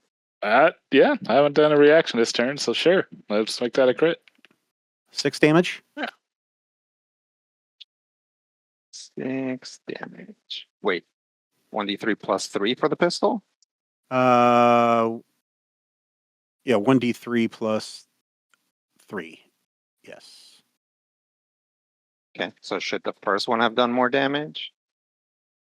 No, your because the pistols- first one, it's just 1d. Oh, I'm sorry. No, it's just 1d3. So I'm sorry. It would just be 3 damage. 3 damage. Yeah, sorry. Okay. You were putting in the damage for Yeah, the, for the thermal lance. thermals. Yep. Okay. Still there? Mm-hmm. All right, then I will thermal lance him. 17, That'll hit. Dang, that's a nice set of rolls you got there. 6 damage. I mean, can't go wrong with that auto stab. Yeah. That will destroy it. All right. And I'm going to be useless on the next turn, so I am done. That's Full Chameleon. heat. Full heat. Oh, actually, I should have aggressive heated that guy, but again, I took him out anyway, so it didn't really matter. Yeah. 2 heat wouldn't have done anything to that guy before I got to my thermal lance, would it? Mm-mm. Okay. No, you should expect these guys to have like heat caps between like at the lowest maybe 4, but that's pretty low. Like, Okay. 5, just 6, wanted to like make sure basically because- player heat caps. Yeah, if the heat had taken him out with the pistols, then I wouldn't have needed to use the thermal And the lance. other thing is the heat wouldn't take him out. It would do similar things that heat does to you. So it would Yeah. like impair him or Okay. like expose him. Okay, cool. But I I'm guess done. if you had exposed him and then dealt damage later, it would have multiplied the damage. But yeah, this is something where like this particular application of Nuclear Cavalier is good in a niche case in which basically bandwidth is just absolutely harassing the crap out of some NPC Mm-hmm. and like having it take a bunch of heat in the process. And then when you could potentially heat it, and then stress its reactor. Yeah. Man, you're stressing me out. Generally, just from your thermal lance, you're going to kill them way before you actually hit the reactor. Yeah. Yeah. Okay. It's Okay. the second level nuclear cavalier that really does the damage. Yeah. We'll get there. Okay. Hornet. That was Hornet 1 that just died. Hornet 2 is still over here. Mm-hmm. Is that Tucson? Yep. That's awful. Is impaired and would be the first time this round that it moves. So it could basically just move. So it's just gonna move. All right. I will go ahead and take the Overwatch reaction so that I can skirmish and thereby move 2 spaces. Okay. So I'll get a little bit closer to the zone. Pretty smart. Okay. Gonna go 1, 2, 3, 4, 5, 6. 1, 2, 3, 4 more. And then it is going to, I guess I should check to see if it's impaled systems. Comes back, because I'm pretty sure at this point they've all used impaled systems at some point. Mm-hmm. That one especially. It does not, of course. So it is going to take an attack on Chameleon. The invisible guy under hard cover. Correct. So let's see if we go get past invisibility. Nope. No. 50-50 chance. Nice. So that's that Hornet's turn. Did it land? It will say that it's the appropriate 2 spaces up. Okay. Okay, over to players. It's up to you, Brian, I think, right? Yeah, it's just down to me. Any suggestions? Take out that Hornet. Anything you can do to the Hornets is great because they are hard for us that target.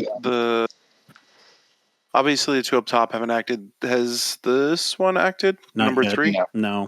Not yet. Okay. So, Can you puppet it over into the bubble? I could you could puppet it right adjacent to me inside the bubble. at least try, yeah. Yeah, that's a good idea. Sure.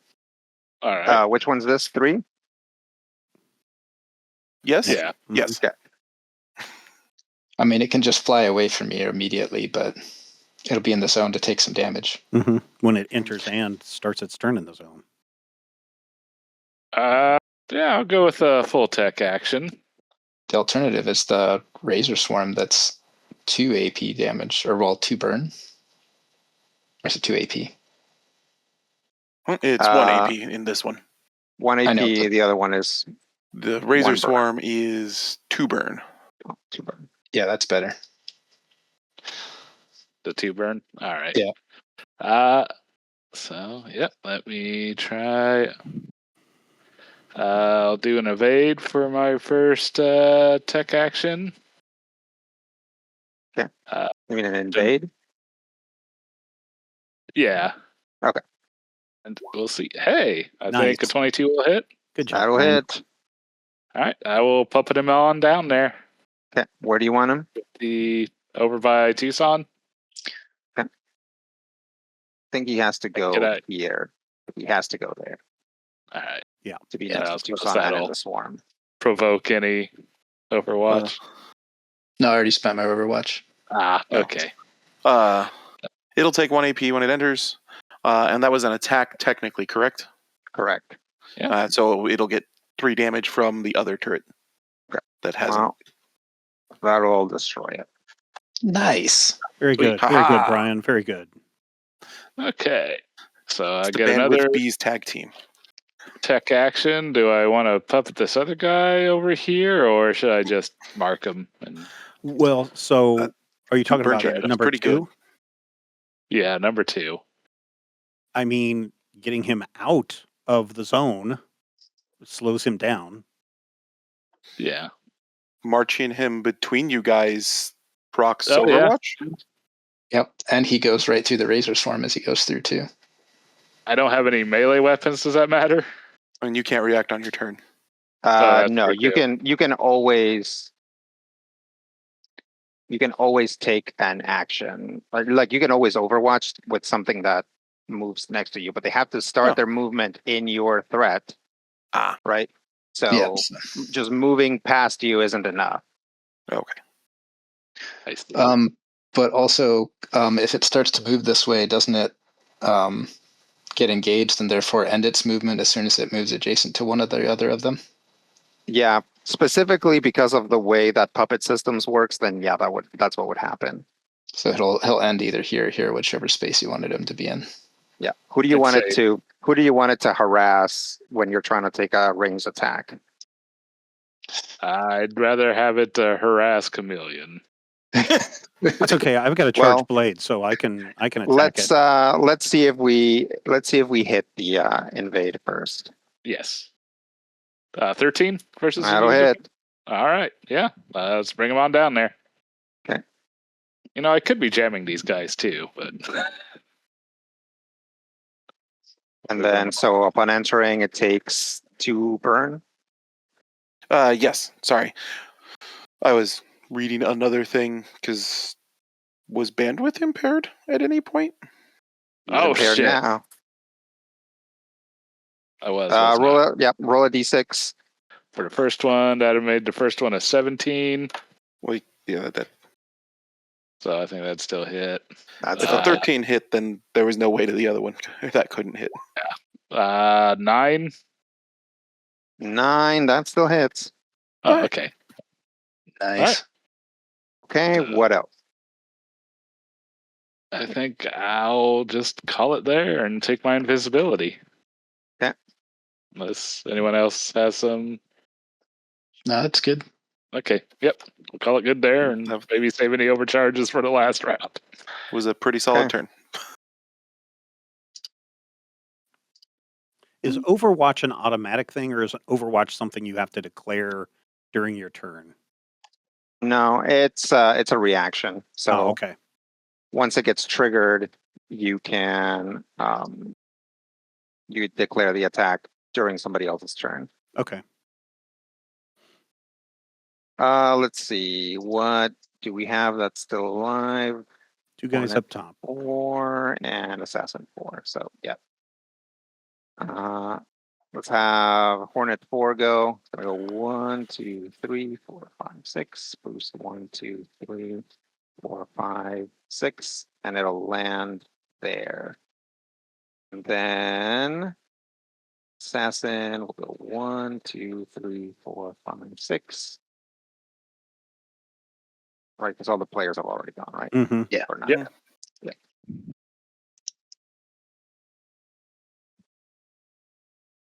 Yeah. 1, 2, 3, 4, 5, 6. And it'll activate its buff, which does cover that Hornet. But the turret's on the inside, so. Yeah, the turret is on the inside. All right. Okay, that is the end of that turn. And the end of that round. No more enemies appear. Yay. Oh, good. That's probably good. I was real worried there was going to be a Rainmaker pop up and just obliterate us right there. No, to be one of those size 3 creepoids that crawled over the hill that one time. Railgun mech. Yeah.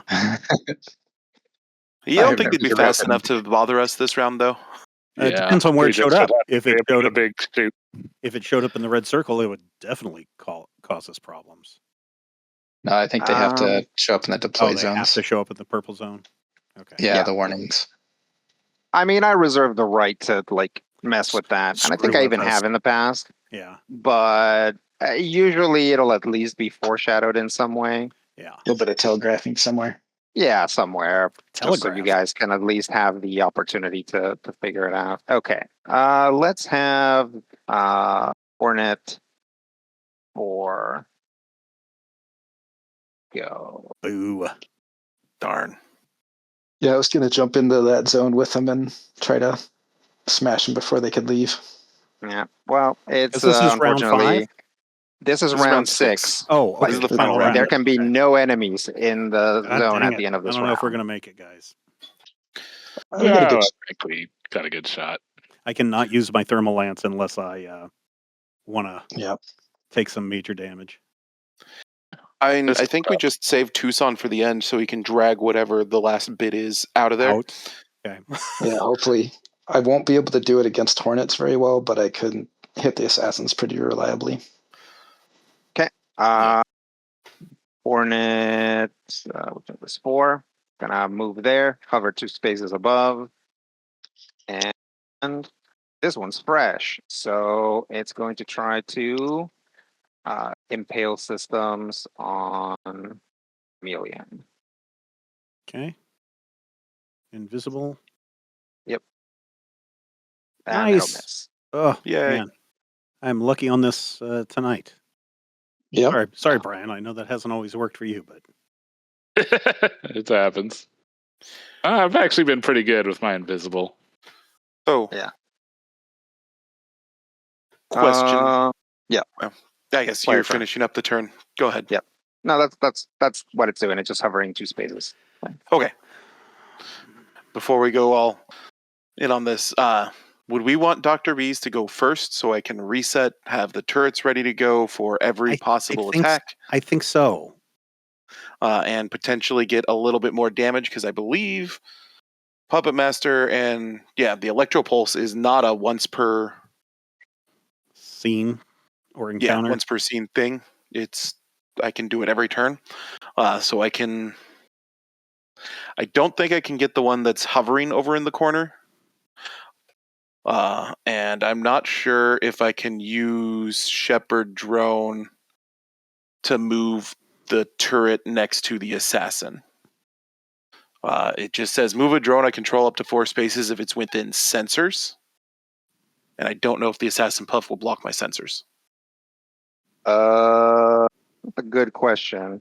I'd allow it. Okay. Technically, you don't have line of sight in there, but it is within sensors. All right, so you're moving some guys around. Mm-hmm. I can. Yeah, I could probably use my charged blade against the 2 makeshift Hornet, and then double pistol the other one. Yeah. Sounds good. I kind of plan on just going as late as possible to maybe puppet anything that's already moved and in the zone. Yeah, I think you're the ace in the hole as far as saving till last. Okay. And what are you thinking, Tucson? I'll probably just chase down the assassin wherever he happens to be, whether he's where he's at right now or ends up somewhere else. And you have the ability to ram still to push him out or whatever? Yeah, if I can grapple him, I can just drag him out of the zone. Okay. I'm gonna move my turret there. Okay, so Dr. Bees is going. Okay. Yes.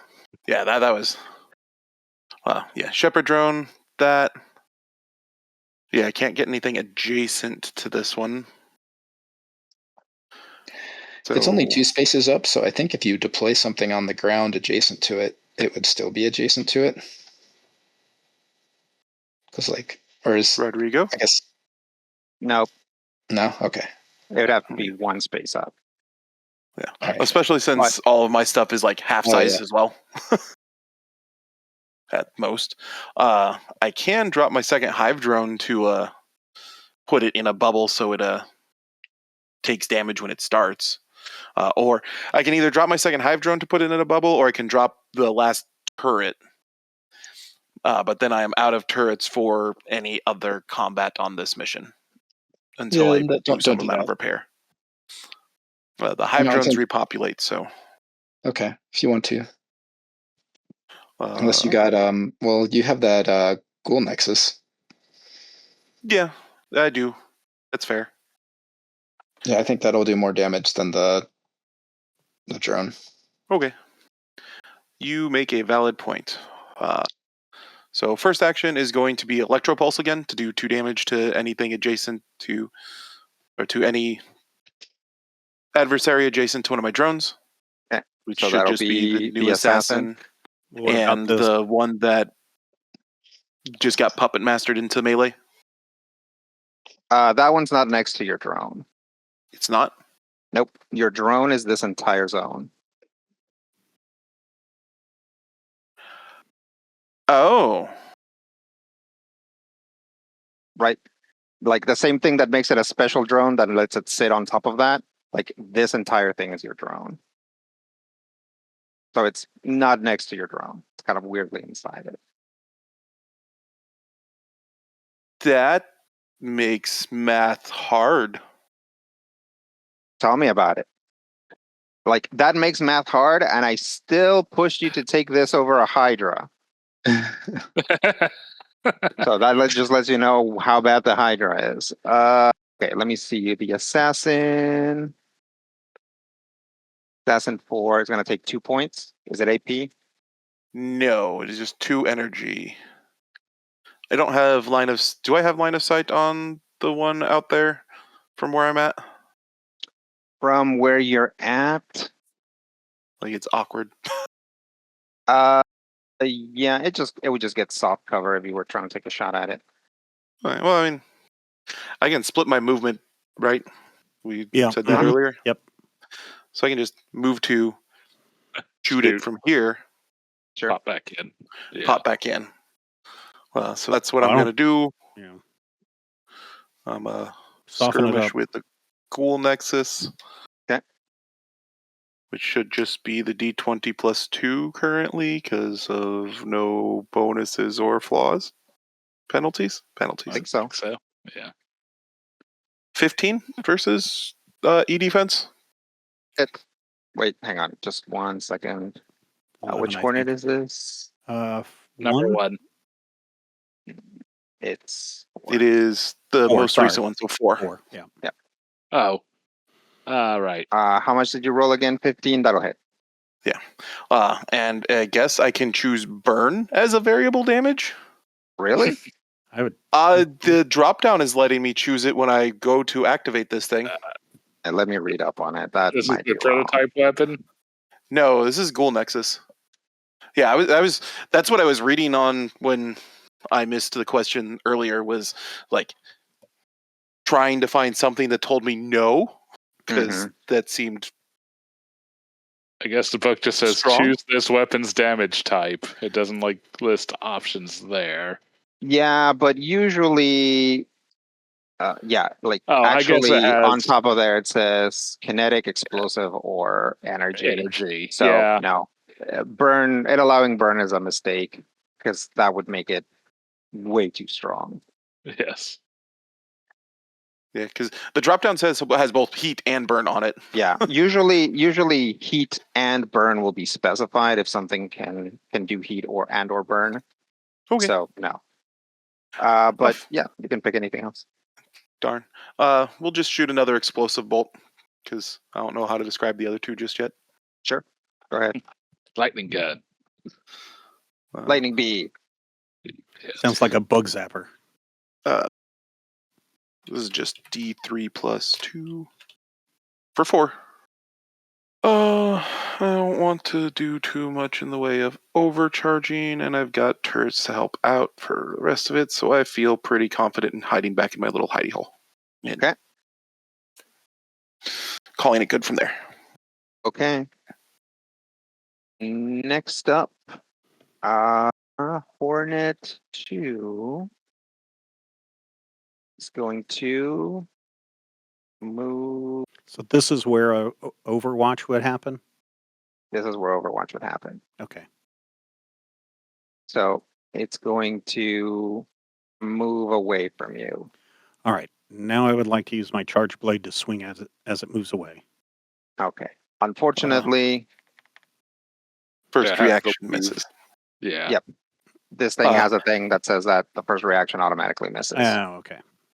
However, it does take 2 burn because it started its turn within the zone. That's true. I would have moved away from the horrible burning zone. Coward. Just over there. How many guys can you puppet, Brian? I mean, as many quick actions as I can get. So in theory, 3. I mean, I got a hit with the tech attack, but Okay. Then it will. I guess I'll try to see if it recharges.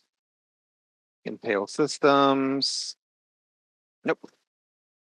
So it will just take an attack on Chameleon. So let's see if we get through the invisibility. Yes. Okay. We'll go ahead and Hard eat cover. that. Mark. Yep, that lock on, which will Lock just on. drop it to Just minus one 1d6. difficulty, which will cancel out because this thing is accurate. So this is a very egalitarian +1. 11 versus evade. That hits. Okay. Wow. Just by one. Take 1 point of energy damage. I will use my shield to absorb one of those damages. Your armor. Yeah. Yeah. And you are impaired until the end of your next turn. All right. See, it moved.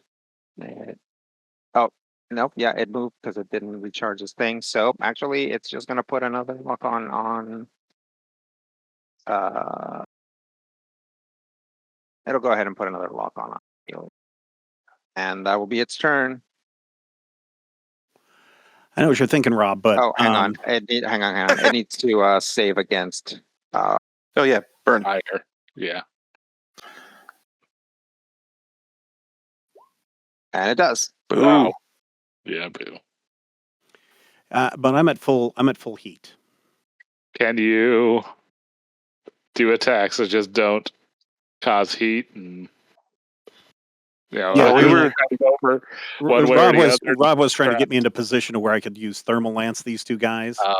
Yeah. And unless I want to take a stress. stress. It might. I mean, he could just move over next to this one, hit it with a Tempest Charge Blade, or the Charge Blade, assuming that kills it. Yeah. Shoot at the other one. That's if it what I doesn't, was planning on doing. That's fair. But he is impaired. Mm-hmm. I mean, if he doesn't necessarily want to barrage, he could block on, then shoot, and then take the double roll from me to counteract the impaired. Meaning you would have to go first for that? No. No, you'd have to use your own quick action to lock on. Okay. No, yeah. But if you'd rather barrage, then don't do that. Yeah. I mean, I'd rather try to take out as many guys as I can. Right? I mean, I know that I know you have 3 chances to puppet these 2 guys out. No, it's yeah. I mean, it might be worth it to overheat just to lance away, man. I mean, lance it up, Lancer. Yeah, I'm just going to. God, it is so tempting to just overheat, right? Because all I do is take one stress. One stress, nothing happens on the first stress, right? Stress is a resource. I mean, something bad could happen on one, but it wouldn't detonate your mech. Exposed, but again, yeah, we're pretty much at the end of the fight here, so the assassin could mess you up, but beyond that, that's for future Chameleon's problem. And you're already impaired, so it doesn't really matter. The first. Yeah. Here's the thing. Best case scenario, you just get impaired again. These guys are 2 spaces up. So if you're trying to get both of them, you're gonna have to jump. Do a little hop. Oh, so I can't even do that then. I'm not even going to be able to move into a position. Yeah, actually, even then, you can only jump your mech's size. So you actually can't jump 2 in the air unless you boost. So then you could fly up 2 spaces. Yeah, so 1, 2, 3, 4, 5, move, boost to the air to try and thermal lance them both. Or I do think that the charge blade down here, pistols, is probably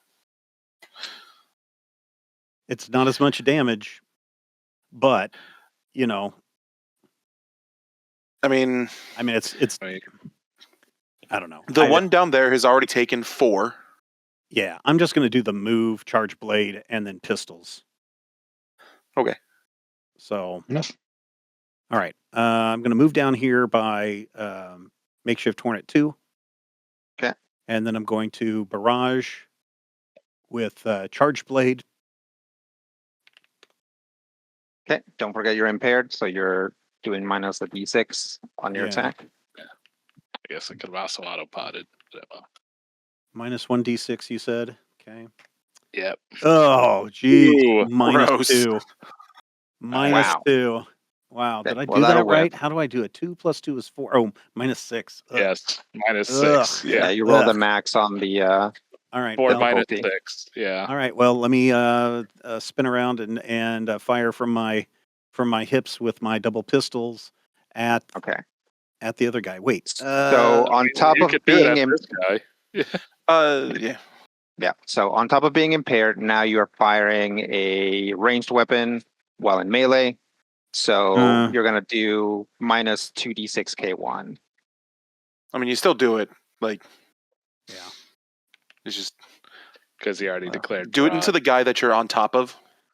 Yeah. Yeah. Because if you can kill him with the first one, you at least can shoot the second pistol at the other one without the second Yeah. d6.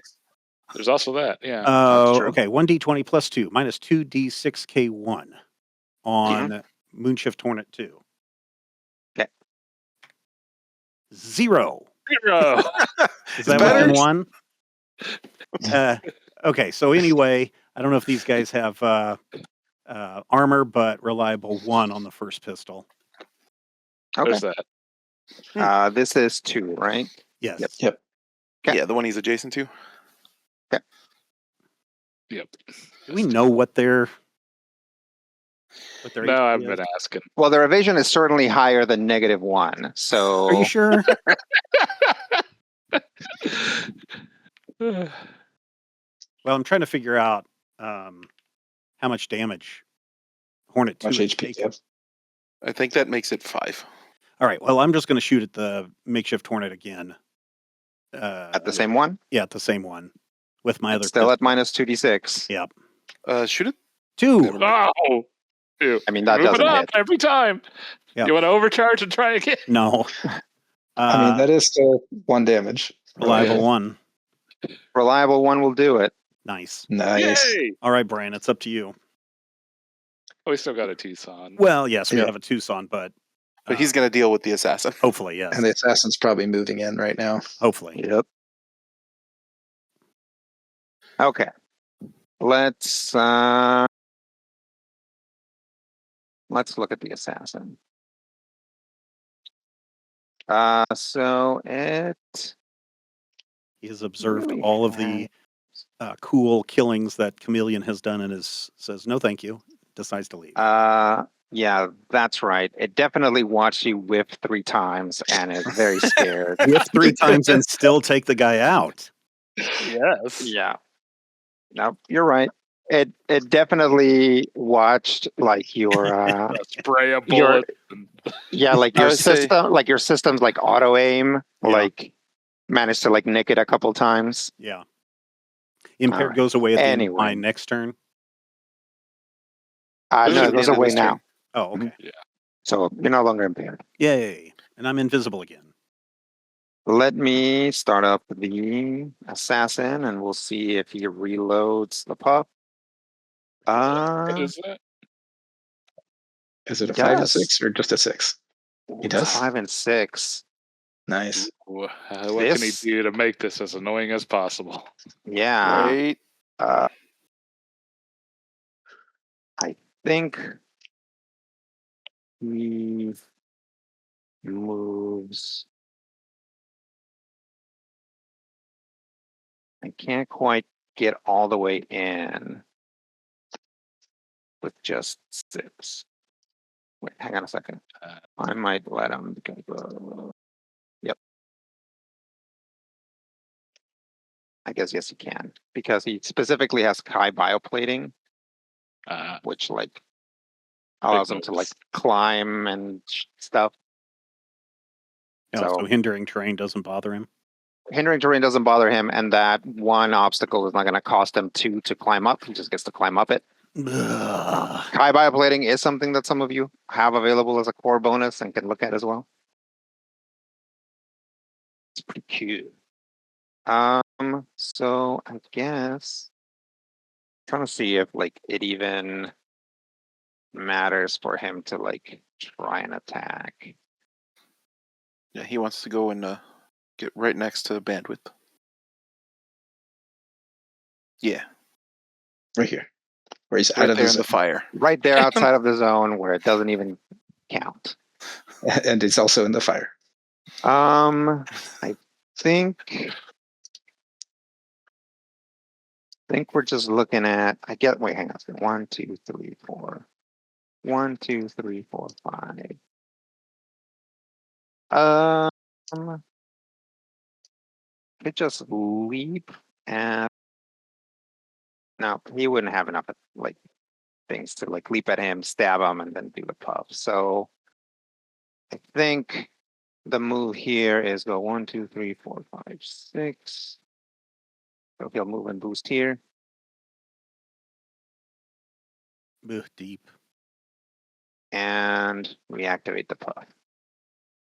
And that's its turn. We'll see if All you right, guys Alex. can get him out. All right. Or do I need to go first? Or No, I think Alex needs to try to get that guy out. Yeah, I can try to get him out. Bandwidth can also get him, or yeah, either one of us can potentially get. You guys definitely have an advantage in that, you still have to several check? activations left to Yeah. try and get these 2 guys out, because there's also the Hornet. Yeah, the Hornet. Yep. All right. I have a thought here. Okay. Since I have Skirmisher 2, could I activate an attack from outside of the zone, skirmish into it, and then continue the attack? Or am I not allowed to start the attack because I can't? Assuming that you'd have the threat or range for the attack, I'd allow it. Okay. In that Like case, you can still hit him from once you move, right? Yeah. Okay. Yeah, I'd allow it. All right. We're gonna go 1, 2, 3, 4, 5. Skirmisher like barely works if you don't allow for stuff like that. And then I'm gonna skirmish against the assassin. Okay. Which will put me here. I will use my war pike since it will get extra accuracy. I guess it does say before you skirmish move 2. So yeah, I think it. Yeah. And let's see, I don't have impaired range. Okay, good. Just double checking. Yeah, in other games that like Lancer's wordings for this sort of thing are not like perfect by any means. They didn't try to like cover every angle. Generally speaking, stuff like this should work. Yeah. That looks like a miss. Ooh, that does look like a miss. That's a miss. I don't have line of sight. Okay. In that case, I will just do a regular grapple. 18. Nice. Oh, well, that'll hit. All right, and then I'm going to take a D3 of heat to boost. Okay. You are. Yep. Okay, so you're moving next to him as part of the grapple. Yep. Okay. And so, let's see, where do I want to take him? 1, 2, 3, 4, 5. Northwest. Yeah, I guess so. All right, well, I could actually drag him to the Razor Swarm, just for kicks and giggles. Well, but you need Whatever, as long as it takes out of the his Big thing is spore field needs to be gone from the. I you can't can't do anything about it. No, it's going to still be there. Oh, okay. the puff moves with him, doesn't it? Into Nope. him. Or was No, it he centered sets it on down him? on the ground. Ah, Yeah. All right, I will move him in between. Or actually, no, I don't want him to be Yeah, you just adjacent drag to him. here. and actually, Okay. do they have? He's got a threat of 2. Yeah. So Just drag him away. Like, don't worry Alright. about the. yeah. 1, 2, 3, 4, 5. I'll move to there instead. Yeah. Let me take an attack on you with a little zap pistol. Oh, they have Yes. threat too. Yeah, they do. It's cute. That's why we were saying get it away from me. No, not the assassins. The Hornet. The Hornets also have threat too. Okay. Yeah. Zap. It's actually 3. Oh. Wow. Like, it's kind of a big deal for you to be adjacent to me. I'm just saying. 7 versus evade. That will actually miss me. All right. So where's this guy going? He's to the bottom left of me, right next to the pumpkin tree. Okay.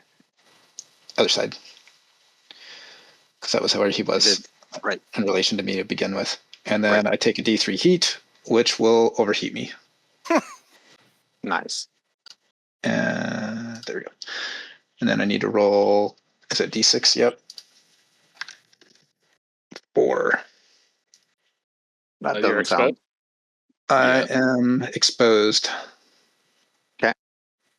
Being exposed after the last enemy has gone into combat is not too bad, all things considered. Yeah. Correct. Having one less stress is the sad thing. Except, of course, for the giant railgun. That's okay. That's AP damage anyway. Yeah. Yeah. The last Hornet's already moved? Double damage. I think so. I thought it moved there at the end of its round. Yeah, everybody, No, all the bad guys have gone. Yeah. Yep. All right. Okay. So it's up Good to to go Brian. and see if I can whiff 3 times. It's up to Brian. Now, does Brian? Yeah. Okay. There you go. All right. So I move into the cloud so I can see the Hornet. Gonna try to do. I'm declaring a full tech action. Okay. And so with my first one, I'm gonna try and invade. +5. 17 versus E defense. That'll hit. All right. Move it to the northwest. North. Yeah, basically the same direction. Chameleon. Yeah, or, we're going to Tucson. throw it at Tucson. I guess I could technically pop out. I'll move 2. No 1. Yeah. Why would Yeah, you want to you pop just stay out? right there because you Just stay right there, can't be 'cause seen in As that soon as thing. as soon as you're done, we've won. Yeah, that too. But I could also. I don't know. Okay, set the rugby ball down. You made it into the score zone. I don't know what they call it. I don't play rugby. Yes. I don't know. Other quick action. I got nothing. Bolster. Yes. So, anyways, I'll declare it end of my turn. All right. That is going to be the end of the turn. At the end of round 6, there are 1, 2 players. Yep. In the zone, and 0 enemies, which does in fact meet your win condition. Yay! Yay. Let's talk about what exactly that means 9 weeks from now when we All play right. again. Question though, before we leave, before we get out. Uh-huh. Sure. Okay. Is this the end of the encounter? This is the end of this encounter, yes. Okay. Question, because I don't know what happens next. If we go underground, it would make my demolitionist, my grease monkey 3, not useful. But it says once per mission while resting, you can call in a supply drop. You and your allies may replenish 1 use of all your limited weapons and systems and restore 1 structure. I mean, you would rest before doing The next thing. the next thing. Okay. So do you want to do that next time, or do you want to do that Yes, now? I absolutely want to do that next time. Okay. Critical Hit is a production of Major Spoilers Entertainment, LLC, and is produced and edited by me, Stephen Schleicher. If you have thoughts, questions, comments, ideas, drop us an email at podcast@majorspoilers.com. If you want to discuss Critical Hit with other Critical Hit fans, be sure to join the Major Spoilers Discord. You can join it for free. There's a link in the show notes. Get into that Critical Hit channel and talk to your heart's content. If you're looking for character sheets, we've got those too. Point your browser to patreon.com/majorspoilers.